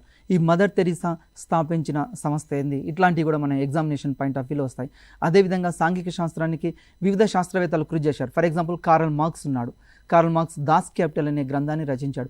అంటే ఎగ్జామ్ మెథడాలజీలో క్వశ్చన్ ఎట్లా అడగవచ్చు అంటే వివిధ శాస్త్రవేత్తలు వారి యొక్క వాళ్ళు రచించిన గ్రంథాలు అడగవచ్చు, లేకుంటే వాళ్ళు ఏం చేశారు ఆ సబ్జెక్టుకి, ఏ అంశంలో పరిశోధన చేశారు, ఇలాంటి అంశాలు కూడా మనకు మెథడాలజీలో ఇంతకుముందు అభిప్రాయాలు ఏమిటి ఇవి కూడా ఇచ్చాడు. లాస్ట్ టైము మనకు టెట్లో ఒక బిట్ ఇచ్చాడు, దాస్ క్యాపిటల్ గ్రంథకర్త ఎవరు అని ఇచ్చాడు. అంటే ఇక్కడ ఏంది, కార్ల్ మార్క్స్ అని ఇక్కడ మనం చెప్తాం. అంటే కార్ల్ మార్క్స్ చెప్పిన సిద్ధాంతాలు అంటే వివిధ శాస్త్రవేత్తల యొక్క జీవిత చరిత్రలు కూడా మనం ఇక్కడ అధ్యయనం చేయాలి. ఒక కార్ల్ మార్క్సే కదా. అదేవిధంగా అమర్త్య సేన్ తీసుకుందాం. అమర్త్య సేన్కి సంబంధించిన అంశాలు కూడా ఎగ్జామ్లో లాస్ట్ టైం అడిగాడు. ఫర్ ఎగ్జాంపుల్ అమర్త్య సేన్కి నోబెల్ బహుమతి ఎప్పుడు వచ్చింది, అమర్త్య సేన్ దేంట్లో ప్రావీణ్యుడు అని అడిగాడు. అంటే ఇక్కడ వెల్ఫేర్ ఎకనామిక్స్ అని చెప్తుంటాం, సంక్షేమ అర్థశాస్త్రం. మరి ఏ అంశంలో అతనికి నోబెల్ బహుమతి వచ్చింది, మరి దేనికోసము అంటే వివిధ శాస్త్రవేత్తల యొక్క కృషి ఫలితాలు. ఫర్ ఎగ్జాంపుల్ ఇది చదివేటప్పుడు మెథడాలజీ చదివేటప్పుడు మీరు కరెంట్ అఫైర్స్ని కూడా బై లింక్ చేసుకోవాలి. ఫర్ ఎగ్జాంపుల్ ఈ సంవత్సరం నోబెల్ బహుమతి ఎవరికి వచ్చింది, ఏ అంశంలో వచ్చింది, ఇలాంటివి కూడా మెథడాలజీ అంటే ఒక సబ్జెక్ట్లో ఉన్నదే. దీంతో పాటు కరెంట్ అఫైర్స్ని బేస్ చేసుకొని కూడా ఇక్కడ అడుగుతుంటాడు క్వశ్చన్స్. కార్ల్ మార్క్స్కి అయినా కావచ్చు, లేకుంటే అరిస్టాటిల్ రచించిన వివిధ గ్రంథాలు, పొలిటికల్ సైన్స్లో తీసుకుంటే. అంటే వివిధ రకాల సైంటిస్టులు వారి యొక్క ఎమినెన్స్ చెప్పిన అంశాలు ఇక్కడ పరిగణలోకి తీసుకోవాలి. నెక్స్ట్ రెండో టాపిక్ ఏంటంటే aims and objectives of learning social science అని చెప్పాము. దీంట్లో వాల్యూస్ సోషల్ సైన్స్. వాల్యూస్ అంటే సాంఘిక శాస్త్రం యొక్క విలువలేంది. నేటికి సమాజ శాస్త్రం మనం తీసుకుంటే మనం నేటి యొక్క విద్యార్థులు ఎట్లా ఉన్నారు, కంప్యూటర్ మైండ్ అయిపోయింది నేటి విద్యార్థులకి. ఎందుకు అంటే ఇంతకుముందు ఉమ్మడి కుటుంబాలు ఉండేవి. ఉమ్మడి కుటుంబాలు ఉన్నప్పుడు అమ్మమ్మ, తాతయ్య, నాయనమ్మ వాళ్ళు కథలు చెప్పేవాళ్ళు ఈవినింగ్. దాంతో విద్యార్థుల్లో నైతిక విలువలు అనేవి పెంపొందేవి. కానీ నేడు ఏమైనాయి అంటే అన్నీ జాయింట్ ఫ్యామిలీస్ అన్నీ విడిపోయి ఇండివిజువల్ ఫ్యామిలీస్ అయినాయి. అంటే వెస్టి కుటుంబాలు అయినవి. ఇంతకుముందు జాయింట్ ఫ్యామిలీస్ ఉంటే ఇప్పుడు ఇండివిజువల్ ఫ్యామిలీస్ అయినాయి. దీని ద్వారా సమాజంలో విలువలు అనేవి పతనం చెందుతున్నాయి. ఫర్ ఎగ్జాంపుల్ ఇక్కడ ఇంకొక ఎగ్జాంపుల్ కూడా చెప్తున్నాను. ఫర్ ఎగ్జాంపుల్ ఇంతకుముందు ఇంటికి ఎవరైనా వస్తే రాండి కూర్చోండి, నాన్నగారు లేరు, నీళ్ళు తాగుతారని అడిగేవాళ్ళు. ఇప్పుడు ఏమవుతున్నది, వాళ్ళు సెల్ ఫోన్, తండ్రి ఒక సెల్ ఫోన్, పిల్లలు ఒక సెల్ ఫోన్, భార్య ఒక సెల్ ఫోన్, ఈ విధంగా తీసుకున్నారు. అంటే ఇక్కడ వాల్యూస్, మరి వాల్యూస్ నేర్పాల్సిన బాధ్యత ఎవరి మీద ఉందంటే సాంఘిక శాస్త్ర ఉపాధ్యాయుని మీద ఉంది. ఫర్ ఎగ్జాంపుల్ సాంఘిక శాస్త్రంలో మనం ఏం చేస్తాం, ఉత్తమ పౌరులుగా తీర్చిదిద్దాల్సిన బాధ్యత ఎవరి మీద ఉంది అని ఇక్కడ అడుగుతాడు క్వశ్చన్స్. లేకుంటే సాంఘిక శాస్త్రంలో పౌరశాస్త్రం యొక్క విలువ ఏమిటి అని అంటాడు. అంటే ఉత్తమ పౌరులుగా తీర్చిదిద్దడం. ఎగ్జామినేషన్ పాయింట్ ఆఫ్ వ్యూలో వెరీ వెరీ వెరీ ఇంపార్టెంట్. చాలాసార్లు ఈ బిట్ అడిగాడండి మెథడాలజీలో. ఏం అడిగాడు అంటే పౌరశాస్త్రం యొక్క ముఖ్యమైన విలువ ఏంది అన్నాడు. పౌరశాస్త్రం యొక్క ముఖ్యమైన విలువ ఏంది అంటే విద్యార్థి ఉత్తమ పౌరుడిగా తీర్చిదిద్దాలి. అంటే దేశానికి ఒక ఉపయోగపడే సైంటిస్ట్ గానో, ఒక టీచర్ గానో, ఒక డాక్టర్ గానో, ఒక లాయర్ గానో ఆ విధంగా తరగతి గదిలో రూపొందేటట్లు చూడాల్సిన బాధ్యత ఉంది. ఇక్కడ ఒక కొటేషన్ నాకు గుర్తొస్తుంది. 1964లో కొటారి కమిషన్ కూడా ఒకటి చెప్పింది, తరగతి గదిలోనే ఆధునిక సమాజం నిర్మితమవుతుంది. తరగతి గది 4 గోడల లోపల మాత్రమే ఆధునిక సమాజం అనేది నిర్మించబడుతుంది. అంటే ఇక్కడ ఈ వాల్యూస్ పెంపొందించాలి. అంటే సామాన్య శాస్త్రానికి, మ్యాథమెటిక్స్కి ఆ విలువలు ఉండవా అంటే ఉంటాయి, కానీ ఎక్కువగా సోషల్ సైన్స్ మీద ఉన్నాయి. అంటే పౌరశాస్త్రానికి కొన్ని విలువలు ఉంటాయి, అర్థశాస్త్రానికి కొన్ని విలువలు ఉంటాయి. ఇక్కడ అర్థశాస్త్రానికి సంబంధించి విలువలు తీసుకుందాం. అర్థశాస్త్రానికి సంబంధించిన విలువల్లో వనరులు ఉన్నాయి. వనరులను ఏ విధంగా ఉపయోగించుకోవాలి. ఇంతకుముందు సార్ చెప్పాడు, మన సార్ ఏం చెప్పాడు, ప్లాస్టిక్ వినియోగం అని చెప్పాడు. ప్లాస్టిక్ వినియోగము నేటి సమాజంలో ప్లాస్టిక్ ఎక్కువ వినియోగించి మనం పర్యావరణాన్ని మొత్తం ఏం చేస్తున్నాము, పర్యావరణం మొత్తం కలుషితం అయిపోతుంది. అంటే ఇక్కడ విలువలు పెంపొందించాల్సిన బాధ్యత సోషల్ స్టడీస్ మీద ఉంది. అంటే ఒక్కొక్క శాస్త్రంలో వివిధ రకాల విలువలు ఉన్నాయి, ఆ విలువల్ని కూడా మనం అబ్జర్వ్ చేయాలి. దాని తర్వాత లెర్నింగ్ ఆబ్జెక్టివ్స్ అండ్ ఇలిస్ట్రేషన్స్. అంటే ఇక్కడ సాంఘిక శాస్త్రానికి సంబంధించి కొన్ని లక్ష్యాలు ఉన్నాయి, ఆశయాలు ఉన్నాయి. ఇంతకుముందే చెప్పాను, లక్ష్యము అంటే ఏంది, ఆశయము అంటే ఏంది. ఆశయాలు అనేవి విశాలంగా ఉంటాయి. Very very important bit. ఎగ్జామ్లో చాలా సర్లేడు. ఆశయాలు డాష్ అంటే దీర్ఘకాలికమైనవి. ఆశయాలు ఎవరు నిర్ణయిస్తారు? ఆప్షన్ ఏ ఉపాధ్యాయులు, ఆప్షన్ బి విద్యార్థి, ఆప్షన్ సి విద్యావేత్తలు, ఆప్షన్ డి పైదేది కాదు. ఇక్కడ ఏం పెడతాము, ఆశయాలు ఎవరు రూపొందించబడతాయి? ఇక్కడ విద్యావేత్తలతోటి రూపొందించబడతాయి. అందుకోసమే మనకు సిలబస్ డిజైన్ చేయడానికి నేషనల్ కరికులం ఫ్రేమ్ వర్క్స్ అని ఉన్నాయి. 2005, NCF 2011 ఇట్లాంటివి తీసుకోవడం జరిగింది. వీటిలో భాగంగానే ఇక్కడ లెర్నింగ్ ఆబ్జెక్టివ్స్ ఉన్నాయి. ఇవి కూడా మనము తరగతి గదిలో పరిశీలించాలి. దీంతోపాటు learning objectives in constructive approach academic standards. ఇంతకుముందు సార్ మనకు డీటెయిల్గా చెప్పడం జరిగింది ఈ అకాడమిక్ స్టాండర్డ్స్ గురించి, విషయ అవగాహన ఇంతకుముందు చర్చించాము. నెక్స్ట్ ఇంకోటి social curriculum and resources in social sciences. ఇక్కడ దీంట్లో మనం ప్రధానంగా ఏం చేయాలంటే NCF 2005 ఎగ్జామినేషన్ పాయింట్ ఆఫ్ వ్యూలో very very very important bit ఏంటి అంటే NCF 2005లోని అంశాలు మీరు పరిశీలించండి. ఎగ్జామ్లో క్వశ్చన్ ఎట్లా వస్తుందంటే దీంట్లో ఉన్న కానిదేది అనే అంశం అడుగుతాడు. ఫర్ ఎగ్జాంపుల్ ABC ఎట్లా ఉంటుందంటే NCF 2005లో ఉన్నది ఒకటి మాత్రం కాందిస్తాడు. ఈ క్రింది వాటిలో NCF 2005 సూచించని అంశం ఏది అంటాడు, లేకుంటే సూచించే అంశం ఏది అని ఇస్తాడు. అంటే మనకు NCF 2005లో ఏమున్నాయి అని ఫస్ట్ తెలుసుకోవాలి. ఇది కూడా మనం వెరీ వెరీ ఇంపార్టెంట్. NCF 2005ని ఒకసారి పరిశీలించండి. అదేవిధంగా RT యాక్ట్ 2009 ఇది కూడా మనం పరిశీలించాలి. వెరీ వెరీ 2-3 అంశాలు కూడా చెప్తాం సార్. NCF 2005కి సంబంధించి కూడా మనం తీసుకున్నట్లయితే మనకి NCF 2005కి సంబంధించి ఏంది సార్ అంటే ఏదైనా సరే తరగతి గదిలో అంటే తరగతి గదిలో పొందినటువంటి జ్ఞానం తరగతి గది బయట కూడా వినియోగించగలగాలి. అంటే ఎప్పుడైనా సరే జ్ఞానం అన్నటువంటిది నేర్చుకున్న దాన్ని ఖచ్చితంగా బయట అది వినియోగం జరగాలన్నటువంటి. అట్లాగే మనం తీసుకున్నట్లయితే ఏంటి సార్ అంటే అభ్యసనం అన్నటువంటిది కూడా అర్థవంతంగా జరగాలి. అంటే ఏంది, ఇప్పుడు మనకి బట్టి పట్టేటువంటి సిస్టానికి మనం దూరంగా పోవాలంటే ఏం చేయాలి, లెర్నింగ్ అన్నటువంటిది మీనింగ్ఫుల్ లెర్నింగ్ అన్నటువంటిది ఉండాలి. ఎప్పుడైతే మీనింగ్ఫుల్ లెర్నింగ్ ఉంటుందో ఆటోమేటిక్గా విషయం విద్యార్థికి ఈజీగా అర్థం కావడానికి అవకాశం ఉంది.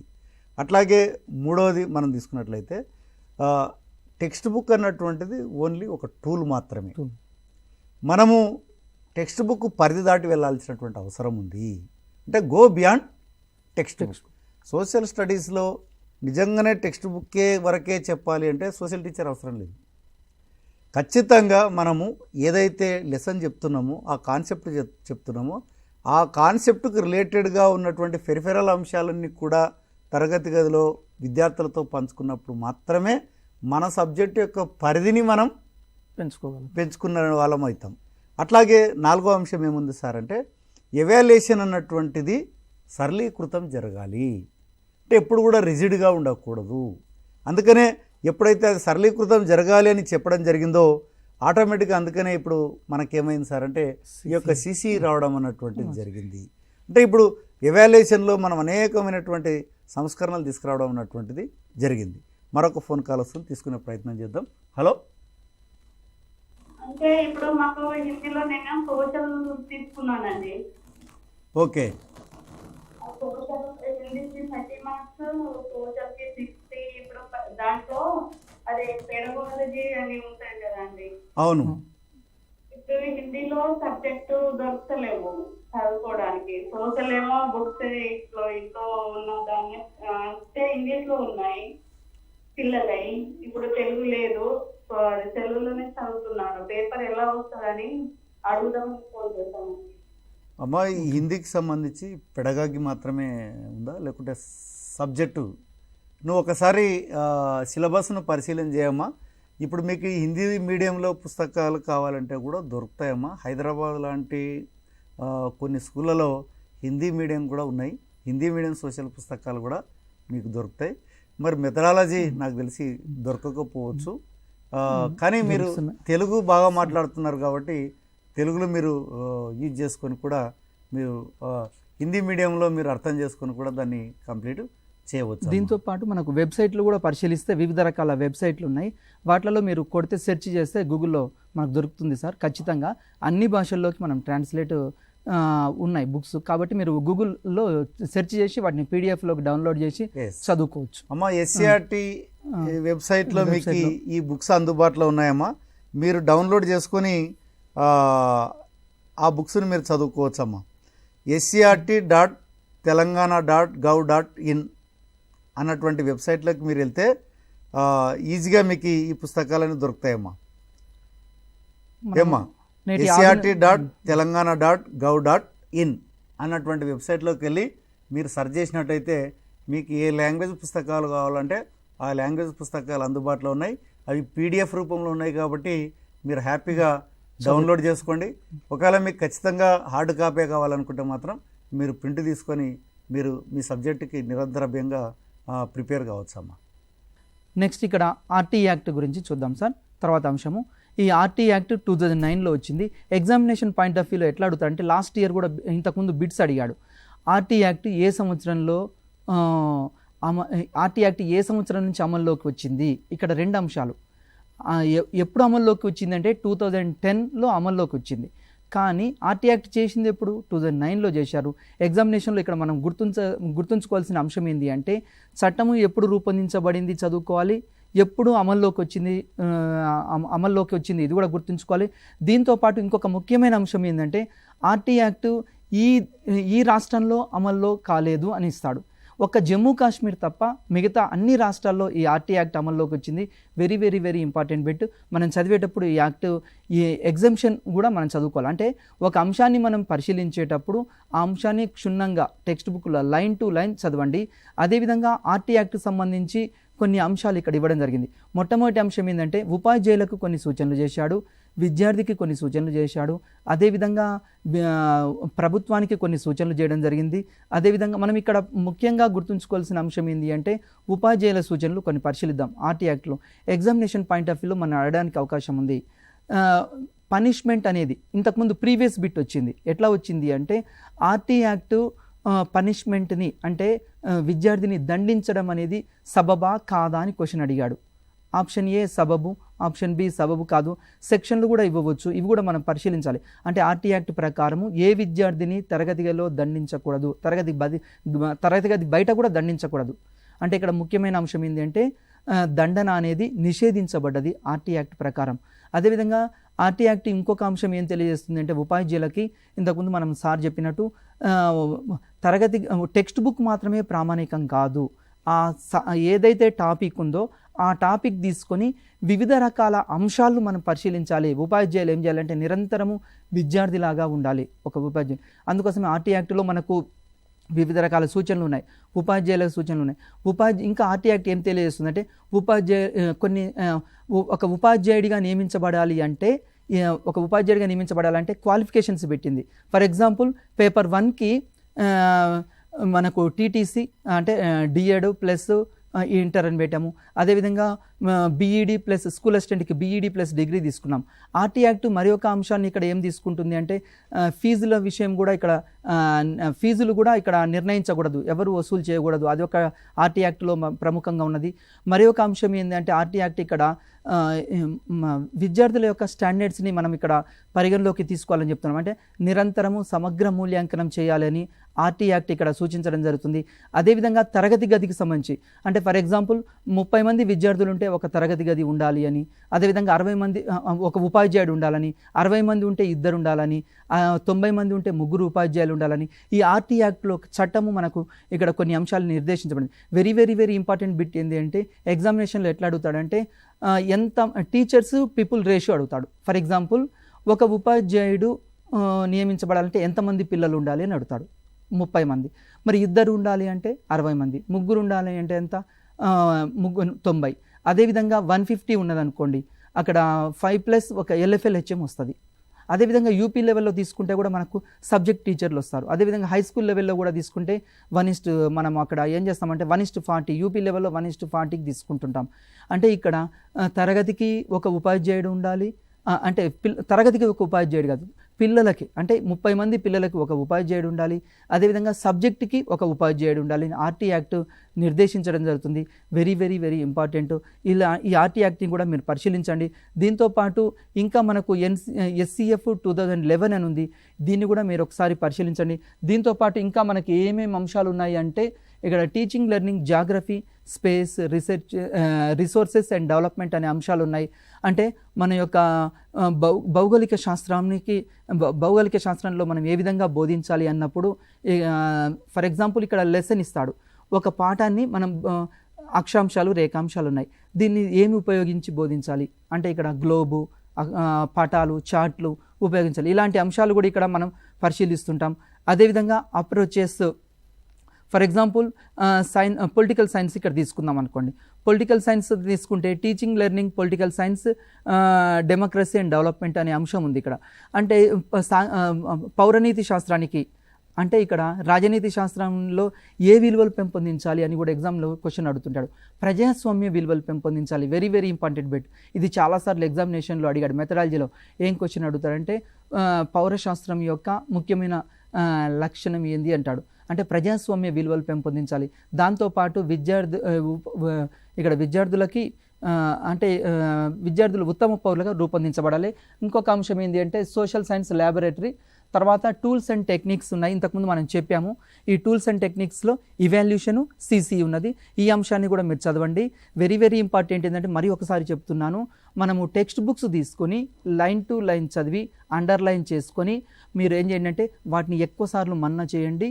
ఏమైనా డౌట్స్ వస్తే కూడా మామూలు క్లారిఫై చేసుకోవచ్చు. మామూలుగా మనకి ఎక్కువసార్లు చదివితే అర్థమవుతుంది. భవిష్యత్తులో అంటే కమింగ్ డేస్లో కూడా ప్రతి సబ్జెక్టు వారిగా కూడా టీషార్ట్ ద్వారా మరి అనేక విషయాలు మనం చర్చించబోతున్నాం.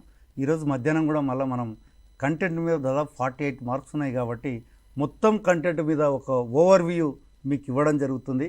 కాబట్టి మీరందరూ కూడా మధ్యాహ్నం కూడా 2 నుంచి 4 గంటల వరకు లైవ్లో ఈ కార్యక్రమాన్ని వీక్షించండి. అదేవిధంగా మీ సందేహాలు ఏమైనా ఉంటే మాకు కాల్ చేయండి. ఖచ్చితంగా మీ యొక్క సందేహాలను తీర్చే ప్రయత్నం చేస్తాం. మరి ఇంత మంచి కార్యక్రమాన్ని వీక్షించినందుకు పేరు పేరున ధన్యవాదాలు తెలుపుతూ ముగిస్తున్నాం. Thank you. నమస్తే.